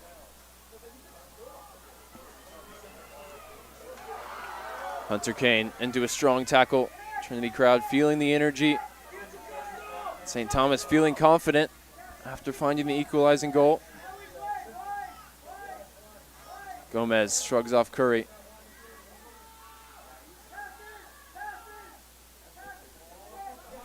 Gutierrez wants to go in behind. Galan's wrong side. Vidalis off his line. Doesn't get a touch. The Celts well marshaled here by Johnston, who does enough. And now Meese with numbers in the Trinity attack. He's got Adji to his right, Kane to his left. It's a cross for Hunter Kane, who picks it up now with two teammates in the penalty area. He's forced to check back as the chance goes. Adji dropping deep. Wide for Davis. Meese awaits in the penalty area. Second man comes across to deal with it. There's Delgado.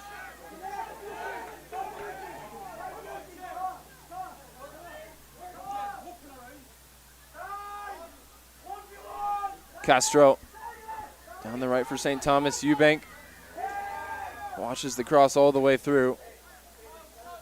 No one there looking to get on the end of the service. And Galan clears the Trinity lines.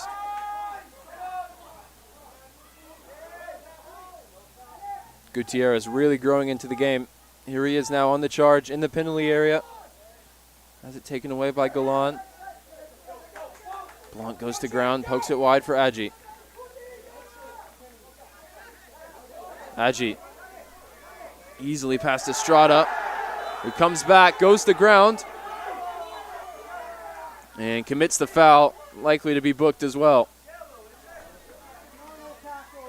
Here's the chance for Meese moments ago as the clearance cannoned off his face, and still he nearly managed to restore the Trinity lead. It went through the legs of Lazo, just a touch on the way through.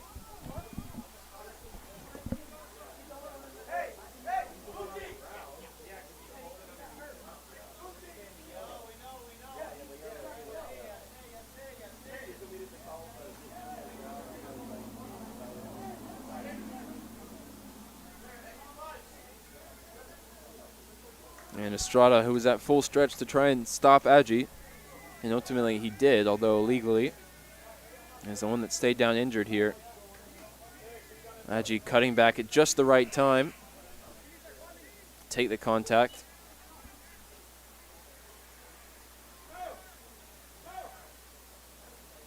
Into St. Thomas, number 6, Darren Garcia. Trinity, number 9, Fraser Burns.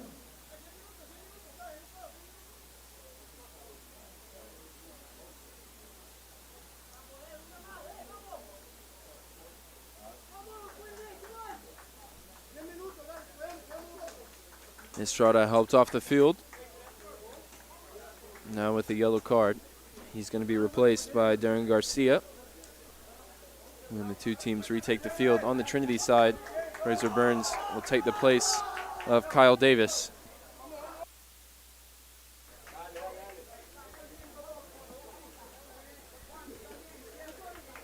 It's taken about 30 minutes to get through the last 10 minutes of in-game time with stoppages for yellow cards, injuries, and more. This game being very disjointed, just preventing Trinity from any real flow in possession. Playing into the hands of the visiting Celts, who now are all even after Bencomo comfortably slotted away the penalty to cancel out Joe Curry's opening goal.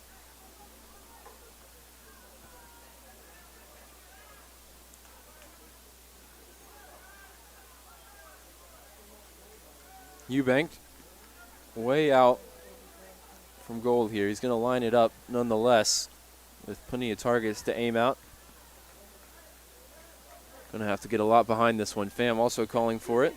No one near him as he heads down the line. Eubank gets this one wrong, and there's always the risk. He tried to line up the free kick from that distance. The way he traditionally whips it in meant that the more power he put on it, the more he dragged it across the face of goal.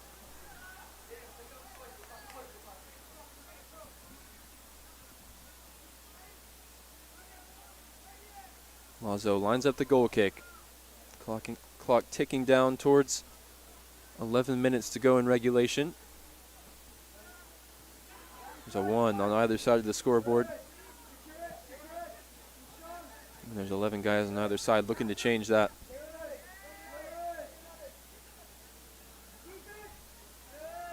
Nunn unable to turn, but he lays it back for Gomez.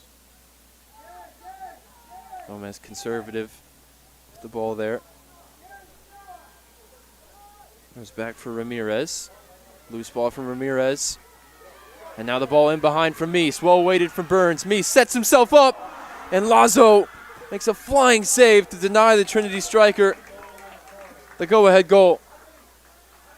He's had opportunities and he's put them in good areas. So far, Lazo's had just enough to keep him off the score sheet. Good starting position there for the goalkeeper, just on the edge of the 6-yard box. Made sure it didn't go over his head, but he's now got to deal with the corner. Curry and Burns over it. Burns tests out his swing, almost like he's about to tee off here.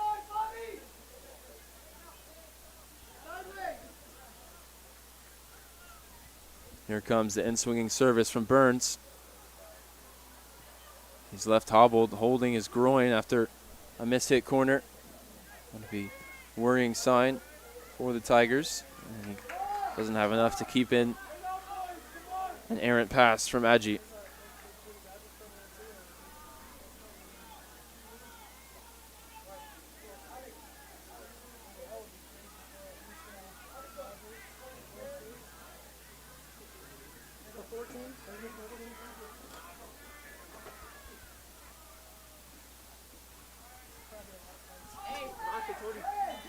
Eubank put to the ground there in the challenge. 2 subs coming for the Celts. One of them is Gabe Salako, who's looking to make amends after he missed perhaps the game's best opportunity. If you subscribe to expected goals as a stat, it would have had a higher rating than even the penalty from Bencomo. Curry fouled in a dangerous position, and if Burns is fit enough to take it, this is right in his range. But he's motioning for a substitution.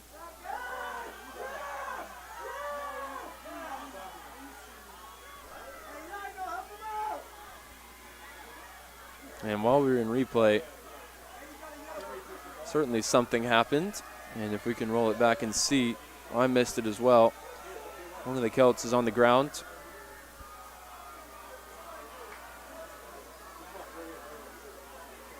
It felt like theatrics to me.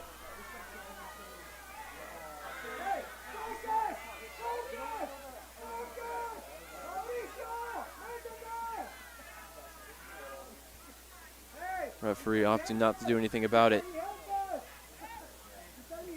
Just keep it going here. It's after the fact.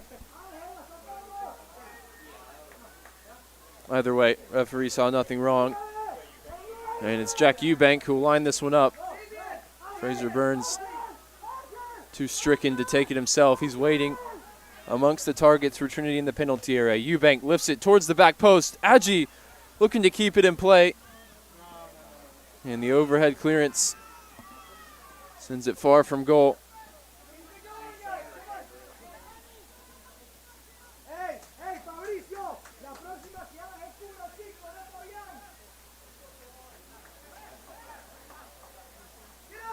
Galan takes the throw for Pham. Pham caught by Ramirez, who's been booked, I believe. And that is his second yellow. For the second time this season, the Celts reduced to 10 men in a game against Trinity. And I think this one might have been drawn by Michael Pham, more than committed by Danny Ramirez. We'll see. Pham takes an errant touch there. And again, invites the contact. It's crafty to put a positive spin on it. In any case, it's given Trinity the advantage for the remainder of this game. Danny Ramirez sent for an early shower.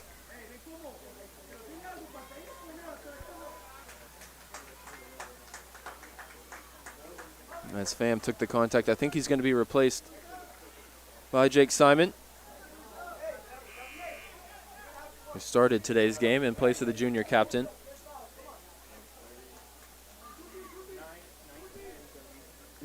Alex Shockley was set to come in before the red card. Instead, now it's Hamilton Estrada alongside Gabe Sulaco coming off the bench.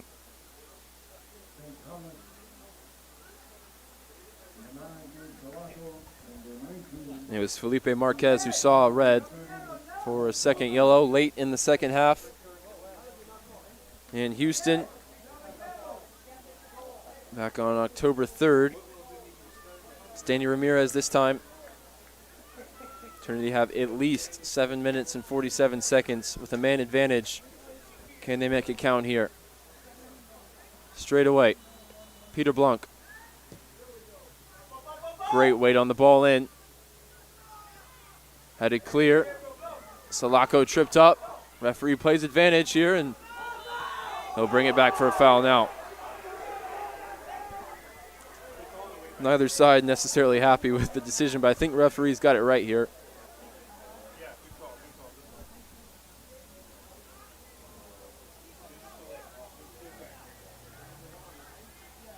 As the advantage was gone for the Celts.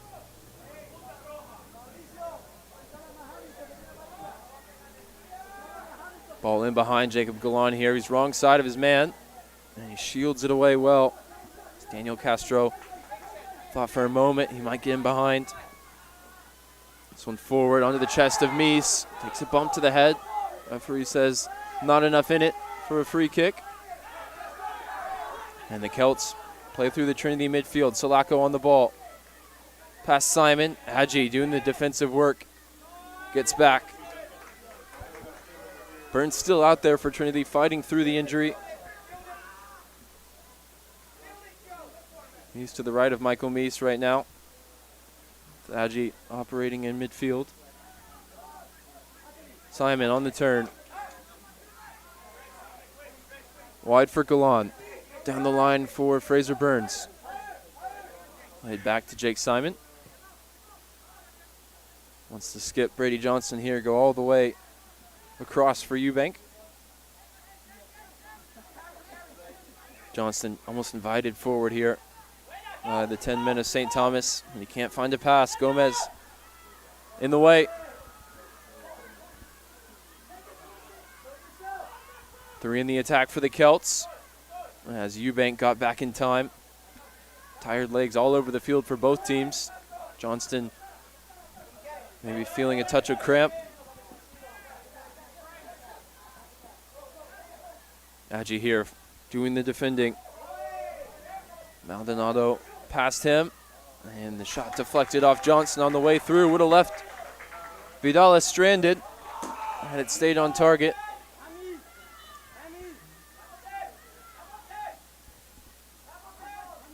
Shockley, who is into the game, looking to make an impact down the right.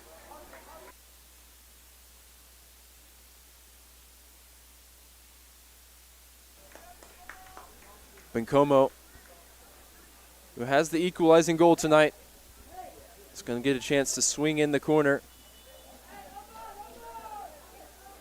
Can the Celts find a lead, even short a man? Something to hold on to as we approach the end of regulation. It's in towards the back post. Johnston wins it. Kept alive. and cleared away by the Tigers. Burns leads the charge out of the back. And Burns is onto it. He's brought to ground, and the referee may pull out the red card again. No. Angel Ramirez escapes with yellow. A lot of gray area here for the referee to navigate. Trinity had numbers in the attack. The Celts also had numbers sprinting back. Is this denial of an obvious goal-scoring opportunity? It's hard to say that on the halfway line. And I think you have to say with one player back for the Celts,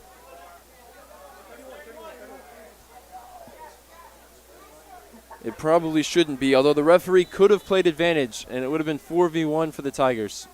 Instead, they'll settle for a yellow card for Angel Ramirez and a free kick. Taken quickly and swung in from the right by Peter Blanc. Blanc, straight service. Simon with a touch that turns over possession, and it's even numbers going the other way. Aji gets back in time and takes it from Shockley. Great work from Shin Aji. Flicked in behind now for Curry. Paulie Castro kept everybody on side. He's the one that came across to cut it out. He's the one that cleared Michael Meese's effort off the line here in the second half. Could have given Trinity the 2-1 lead that they still are searching for here. Here's Galan, found the overtime winner against the Celts earlier this season. He's got the corner here with 3.5 minutes remaining. Will he stay in the box? Looks like he'll be the one to come back, as we've come to expect. It's his only goal of the season. One of the few times he's ended up in the box looking for a header. Johnson and Blanc are the two targets up from the back as Trinity take the corner, and they'll get a redo.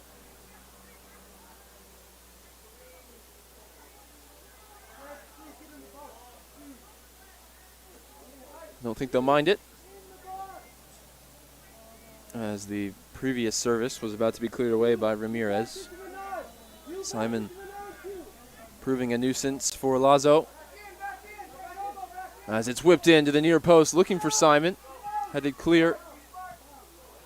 Burns.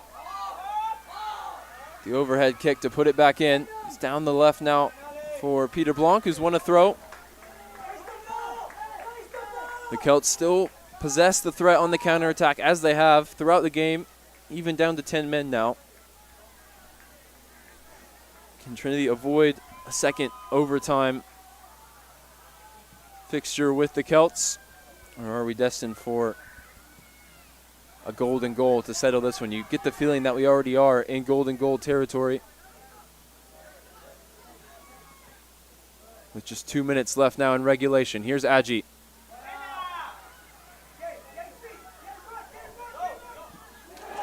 And Simon across. And he's won the throw as well. And there's a scrum in front of the Trinity bench. Pretty unnecessary here, as the entire St. Thomas bench is now across into the Trinity area. Looks like Simon was just interested in trying to get the ball back in play.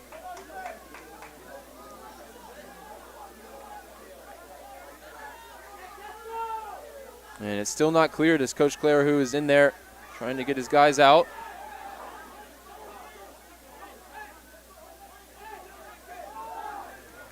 See a friendly moment there between Lazo and Meese, as the goalkeeper feigns aggression towards the Trinity striker. If you don't know any goalkeepers, that's pretty emblematic of what they're like. Just that little bit of that on-the-edge personality. This game on a knife's edge right now, all even at 1 apiece.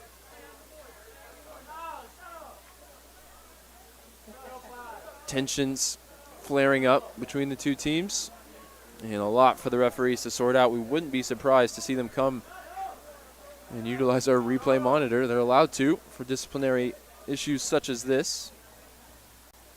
So far, though, just a discussion between the linesman and the center official.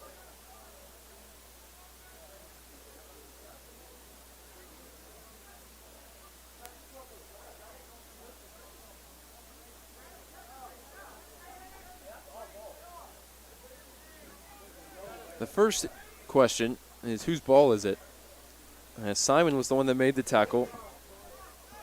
Referee indicated it was a Trinity throw when the Celts certainly thought it was theirs. And then there was a little bit of afters. Simon tried to get the play quickly restarted, and then the benches cleared.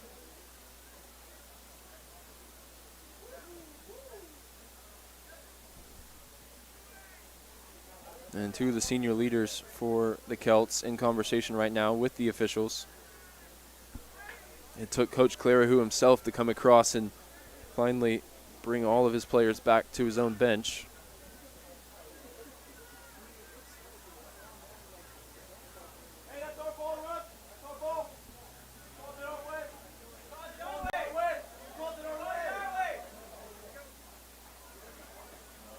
And after all of that, looks like no bookings and no action taken by the officials.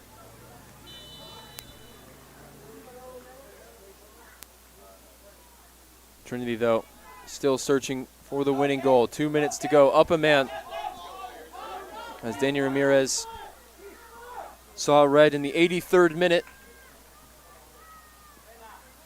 A second half which itself has taken over an hour to complete.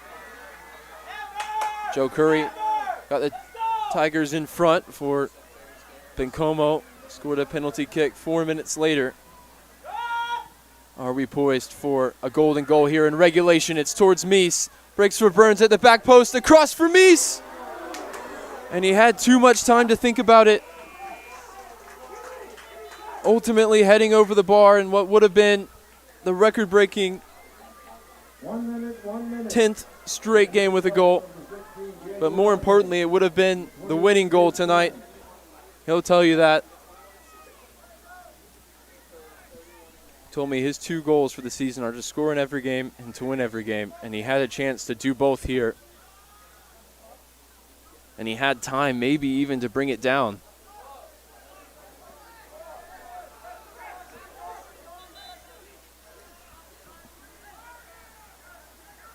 And the clock had been running throughout that entire time, so I think we may try and add seconds back on.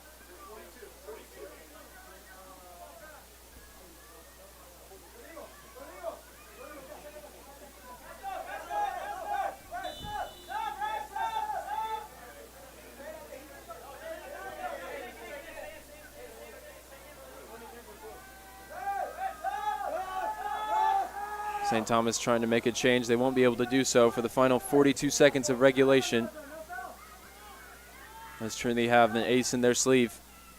Or are we headed for a golden goal extra time period? Simon gets ahead on it. This one's going to go all the way through for Vidalis. He's got to be smart with this one. And that meant, in this case, sending it into the softball outfield. 15 seconds to go. Last chance of the game. It's going to go the way of the Celts. It's lifted in. Headed into the sky by Simon. And headed goalwards by St. Thomas. But we're headed for overtime for the second straight matchup between these teams this season. 90 minutes isn't enough. But the Celts will enter into overtime a man light. Goals from Joe Curry in the second half and Luis Bencomo 4 minutes later. Red card for Daniel Ramirez in the 83rd minute. Sudden victory overtime coming up in just a minute on the Tiger Network.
It's the late show here in San Antonio as we're after 11 local time, and still this game yet to be decided.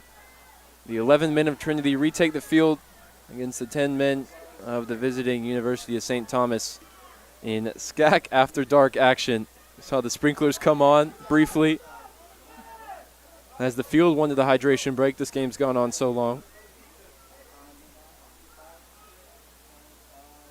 And we've got the lights on until 11:30. After that, it'd really be SCAC After Dark.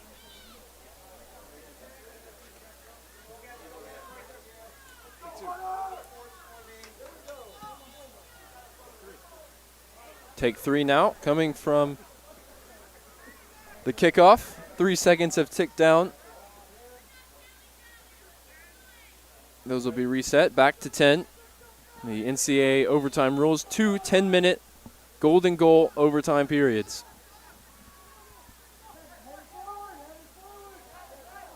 It took Trinity to the second overtime for Jacob Galan, who's now been whistled for a foul, to find the winning goal.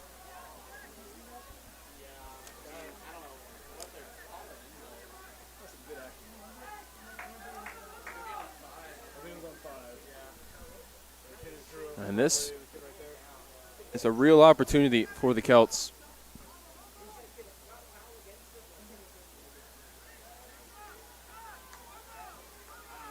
A man light, these type of free kick opportunities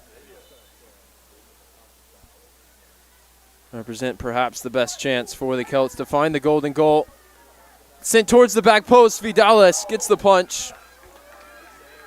Not the most convincing from the keeper, but it was enough to keep this game going.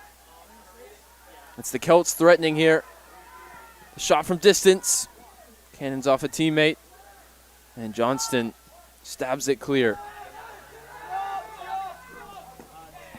Perez at full stretch to try and keep that one in. Unable to do so. Perez almost cheekily kicks away the extra ball as well as he retreats. He was the villain from a Trinity perspective in the spring when his 2 wonder goals knocked the Tigers out of the SCAC tournament. He certainly played the villain there.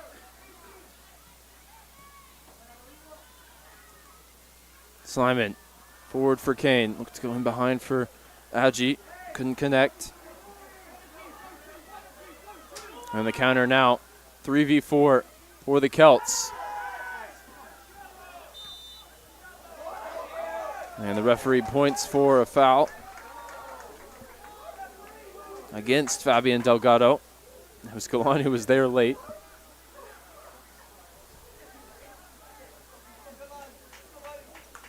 And because it was one of the least consequential calls in the game, I can probably say that was the worst one.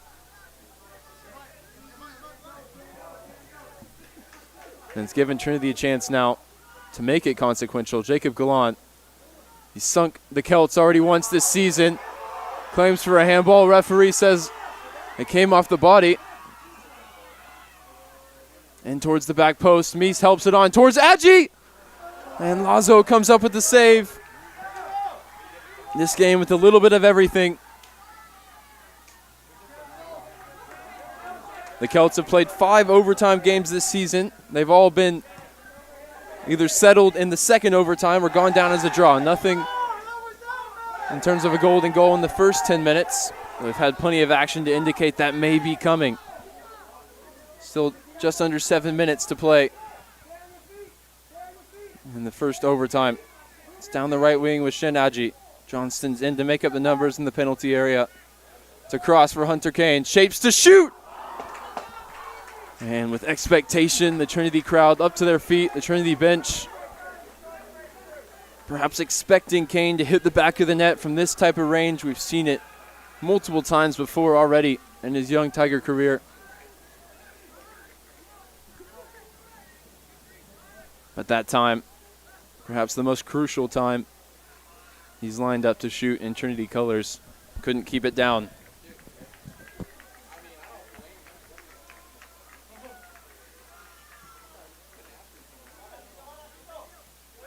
Simon wins it from Lazo's goal kick. Hunter Kane wants to go direct for Burns. Pauly Castro's header not convincing. It's now at the feet of Joe Curry, the birthday boy. Already scored once today. Pauly Castro flies across from the ground to head it clear. Cleared away as far as Eubank. Castro over the head of Jack Eubank. And fought his way back in front. Johnston now goes direct. Burns closest to it for Trinity. Lazo makes the catch.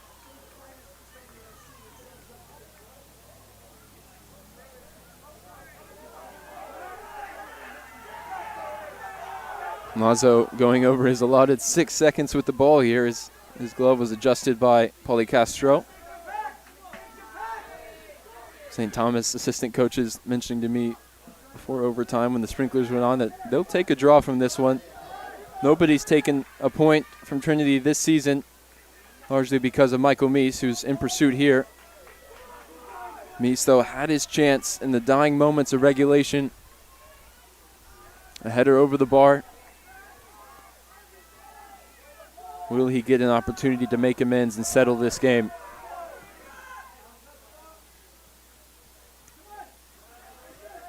Johnston giving everything, wins that header.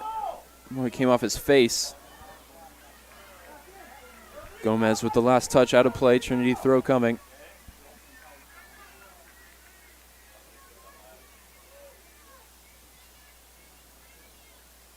Eubank straight to Meese.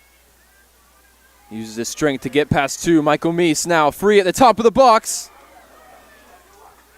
Takes the shot on over the bar. He's still got something left in the tank. Showed it there. Fighting through a couple tackles. Shaping to shoot. Just can't keep it under the bar. Simon wins it once again in midfield, and the second one as well. As he's caught late by Diego Lazo.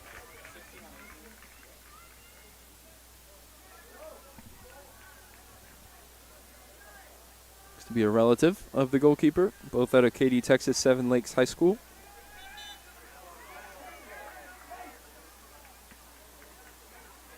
Clock stopped here with 3:23 to go in the first overtime. Jack Eubank lines this one up. From this type of distance already once, he couldn't measure it right. See what he has this time. Lofts it towards the back post. Agee gets ahead to it to keep it alive for Trinity. Johnston flying through. Got it on target, but easy to claim for Lazo. Lazo rolls it out to his left. Direct ball. Easy to clear for Jacob Gallant.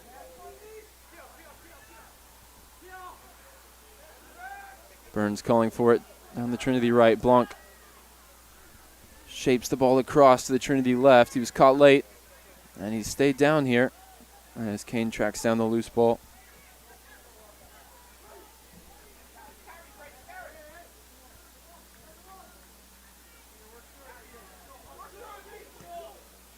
Blanc to the head of Agee, helped on and headed back for Rodrigo Lazo. And no hurry to pick it up.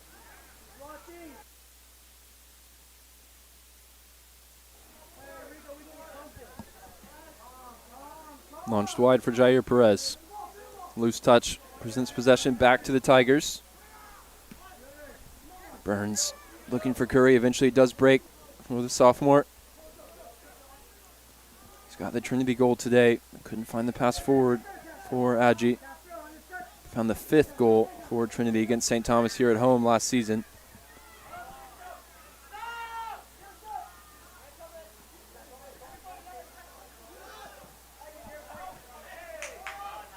Too much for Gallant to handle right at the halfway line, and the Celts will make a change.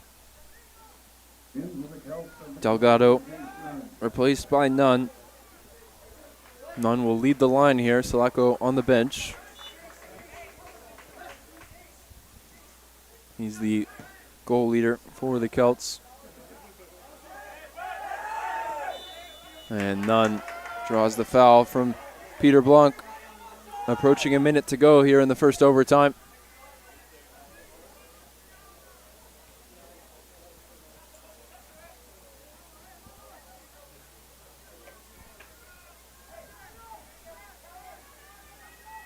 Three draws, 1 minute, 1 one minute. double overtime win, one double overtime defeat for the Celts. That defeat came against the Trinity Tigers. They're looking to level the score here as Angel Ramirez lines up the free kick.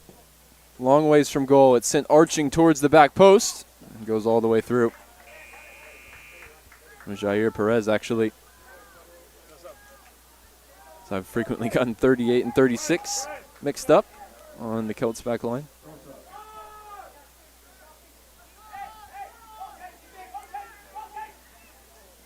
Jace Nunn erratically putting the pressure on the Tiger back line as Johnston puts it forward for Simon. Is there one last chance in it before the brief 2-minute break? 10 seconds. 9.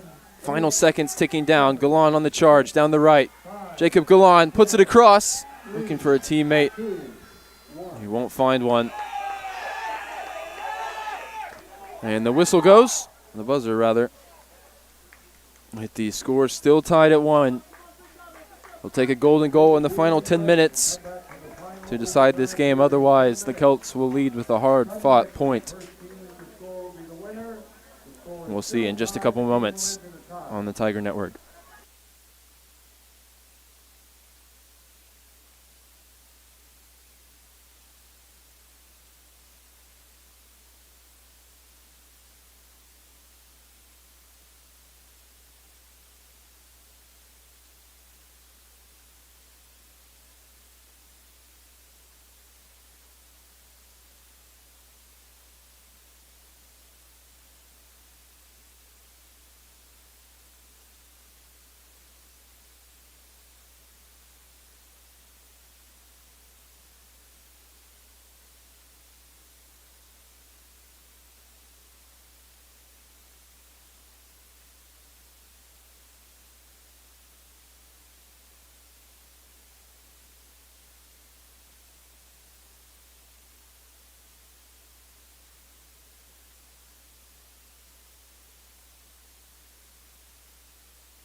After the game. Thank you.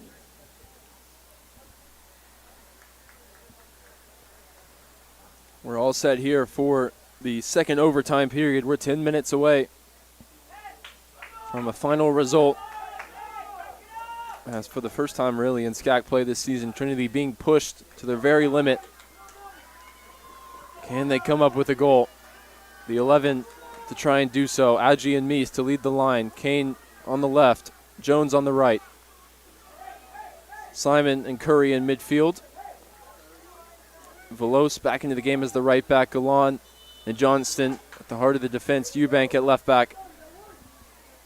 Those 11 tasked with placing a ball into the net of the 10 men for St. Thomas. And they've got 10 minutes to do so. Johnston looking to get it done much quicker than that. He lofts it in towards Meese. Another huge opportunity goes begging. What a run and what a ball in for Johnston. And it just hasn't happened for Michael Meese. He's had multiple chances to settle this game.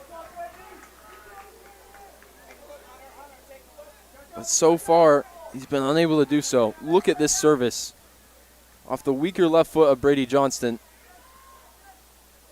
And Meese will be happy the replay managed to miss his miss.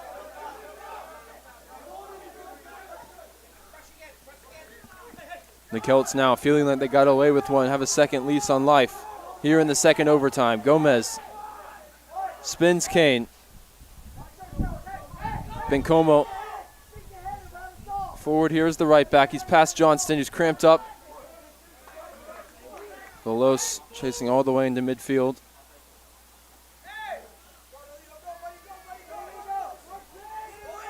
And now Marquez plays it down the line for Bencomo. Comes off the head of Galan. Jones in there to make the intervention.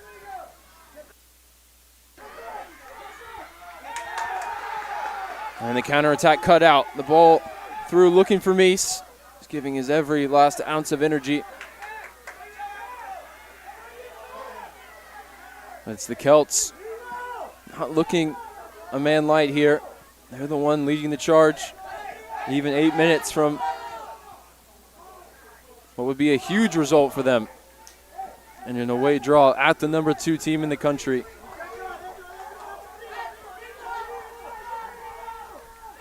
Velos forward for Agee.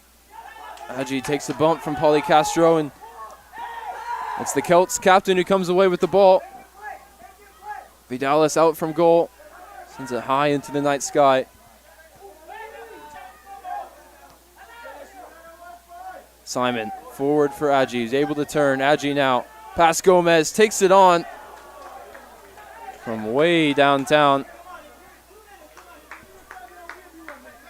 Couldn't keep it on target. And now 7 minutes to go. 18 shots, 6 on goal for the Celts. 22 shots, 10 on target for the Tigers. 9 saves from Rodrigo Lazo. And couple that with a few uncharacteristic misses from Trinity. And the Tigers feel they may have left the winning goal on the board already a couple times today. It's the Celts now looking forward at the other end. It's headed back across. Looking for Marquez. Cleared by Galan. Now Jones picks it up. Forward for Kane. And off the left flank. Has it now for Joe Curry. A lot of space for Joe Curry. It's in behind for Shin Agee. Rolled across looking for Meese. And the Celts able to stop the cross.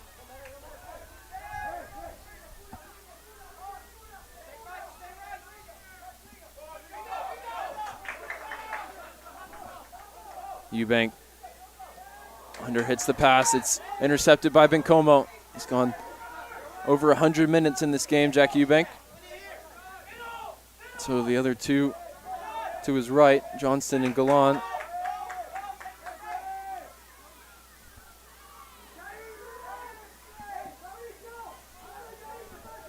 Searching ball, looking for Marquez. Matched up with Eubank. The ball behind Bencomo. Manages to keep it.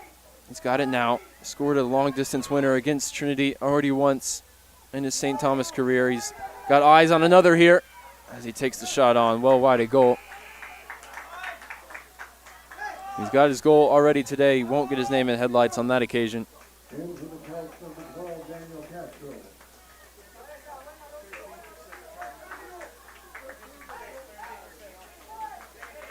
And Eubank, I think, feeling cramp as well. The coaching staff realizing it, putting Kyle Davis in as the left back. He conceded the penalty.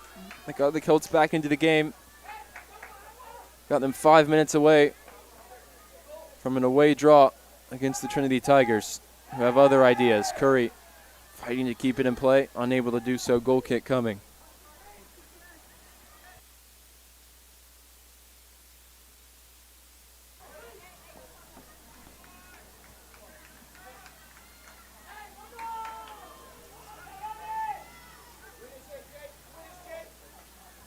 For St. Thomas, they play Colorado College on Sunday at home. For Trinity, it's a home game against Shriner. Nobody thinking about those right now. It's all about who can find the golden goal, who can find the 3 points. who can remain unbeaten in SCAC play. Galan leaves his defender on the ground and sends the ball towards the back post. It'll stay in play for Adji. Here's Davis off the bench. Low ball in. Cleared awkwardly away. And Gomez strong in the tackle. Lifts this one in behind for Marquez. Davis takes the bump from behind. And the referee's whistle comes. And the clock stopped now as Daniel Castro kicks the ball away. 3:51, the clock is stopped at.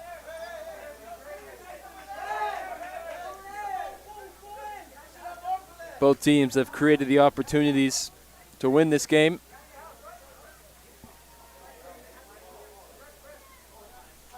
Will anyone do it? It's going to be Brady Johnson's ball in. Driven in. Helped on. Now not cleared as Kane throwing his body at it. Galan gets a foot on it, and it's a breakaway at the other end. Veloz working to get back in time, and he's able to do so. Numbers now back in white, and what nearly proved disastrous for Galan. No foul, says the referee. There's 3 in the attack for the Tigers. Mies in a foot race with Pauly Castro. The Trinity striker looking second best there is his tank coming up on empty. Everyone's is. This game now gone 117 minutes. Simon with a crucial intervention. Sends the ball down the line. Curry with 3 Celts around him. Fighting to keep it alive. This game's so disjointed ever since the second half began.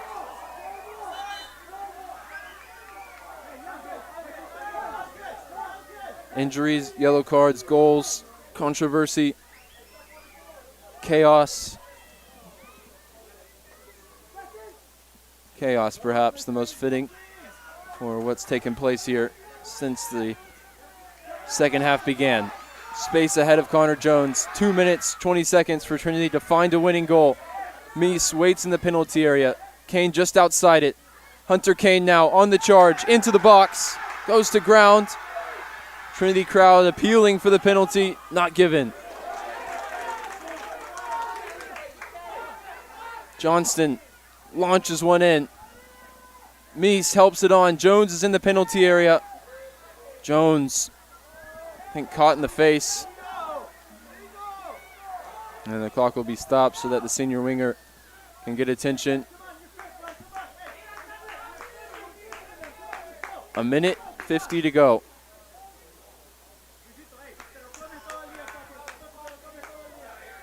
We'll restart with the ball in the hands of Rodrigo Lazo. Here was the last opportunity. Jones, I think, could clash of heads with Pauly Castro, who's also on the ground right now.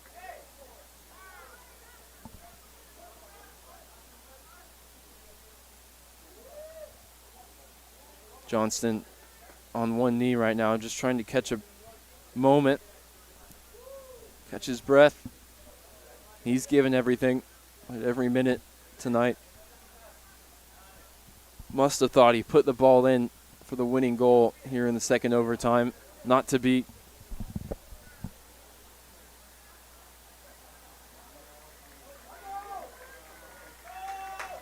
Jones back to his feet now. I think he's going to be replaced by Fraser Burns.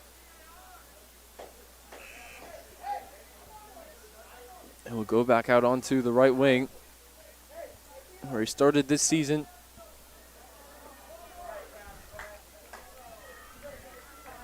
And he'll be tasked with helping the Tigers find a winning goal in the final minute and 50 seconds. In for the Tigers, goals number 9, Fraser Burns.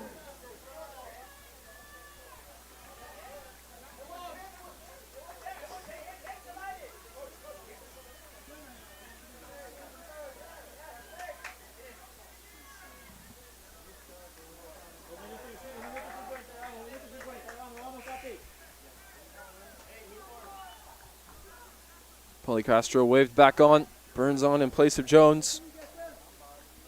Alongside Michael Meese, Algie shifted out to the right.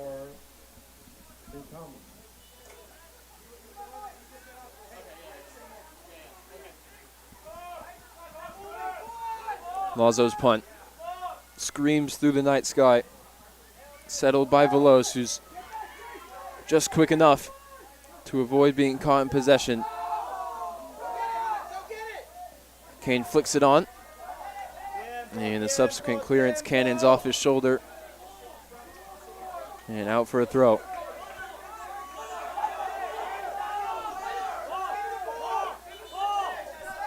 Clock finally stopped here as the St. Thomas bench does a little magic trick that made the ball disappear. And it reemerged right as the referee's whistle went.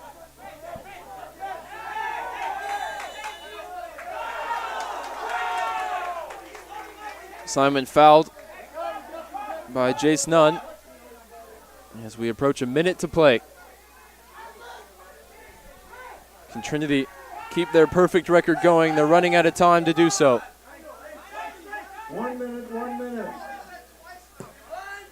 Johnston puts every last ounce of energy into it. Lazo comes for it, gets a fist to it. Simon looking to keep it alive. Veloz slips over but keeps possession. Here's Hunter Kane now. Lifted towards the penalty area. Bencomo, the thundering clearance. And only 30 seconds remain here. Kane will take the throw. In for Kyle Davis, who's able to turn 4 defenders around him. He needed help, and it wasn't coming. One last sprint for Jace Nunn and Jacob Gallant as it's settled now by Johnston. Slips, putting it downfield, and that should do it. This game had everything except a winner.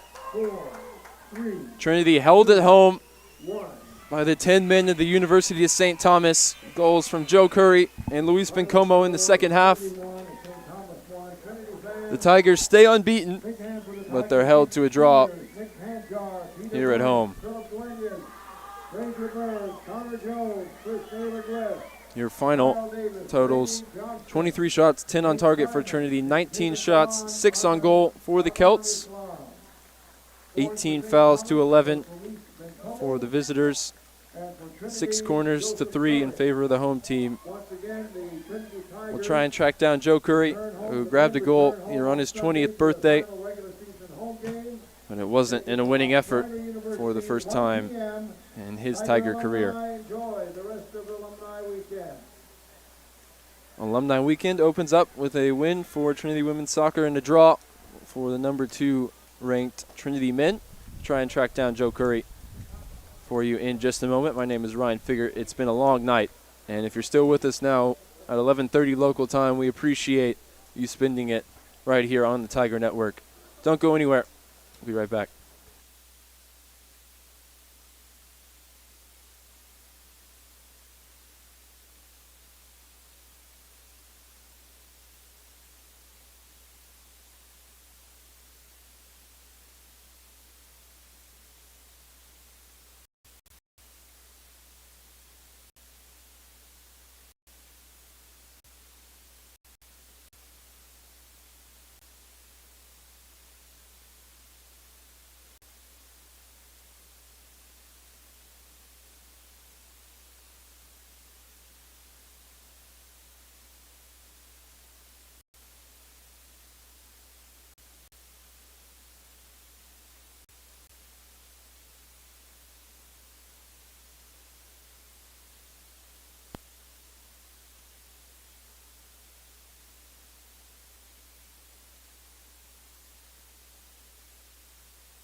Ryan Figured here, joined pitch side by Trinity sophomore Joe Curry after Trinity held to a 1-1 draw in overtime with the University of St. Thomas. Joe, what is it about these guys? Second time this year you've played them tight all the way to double OT. It's just the way they sit back. They don't play.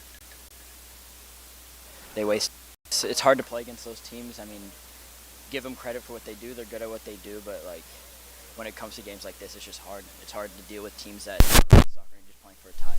You know? And you're the one to find goal for Trinity tonight. Talk us through the goal. It kind of came to you at the top of the box. Yeah, I don't remember who crossed it, but I think Meese got like a kind of like a deflection off the back of his head, and it just fell perfectly, and I just basically hit it as hard as I could from that range and hoped it went in, and it did. So. Well, you marked your birthday with a goal. Unfortunately, not a win, but happy birthday, Joe, Appreciate and we'll it. see you again on Sunday.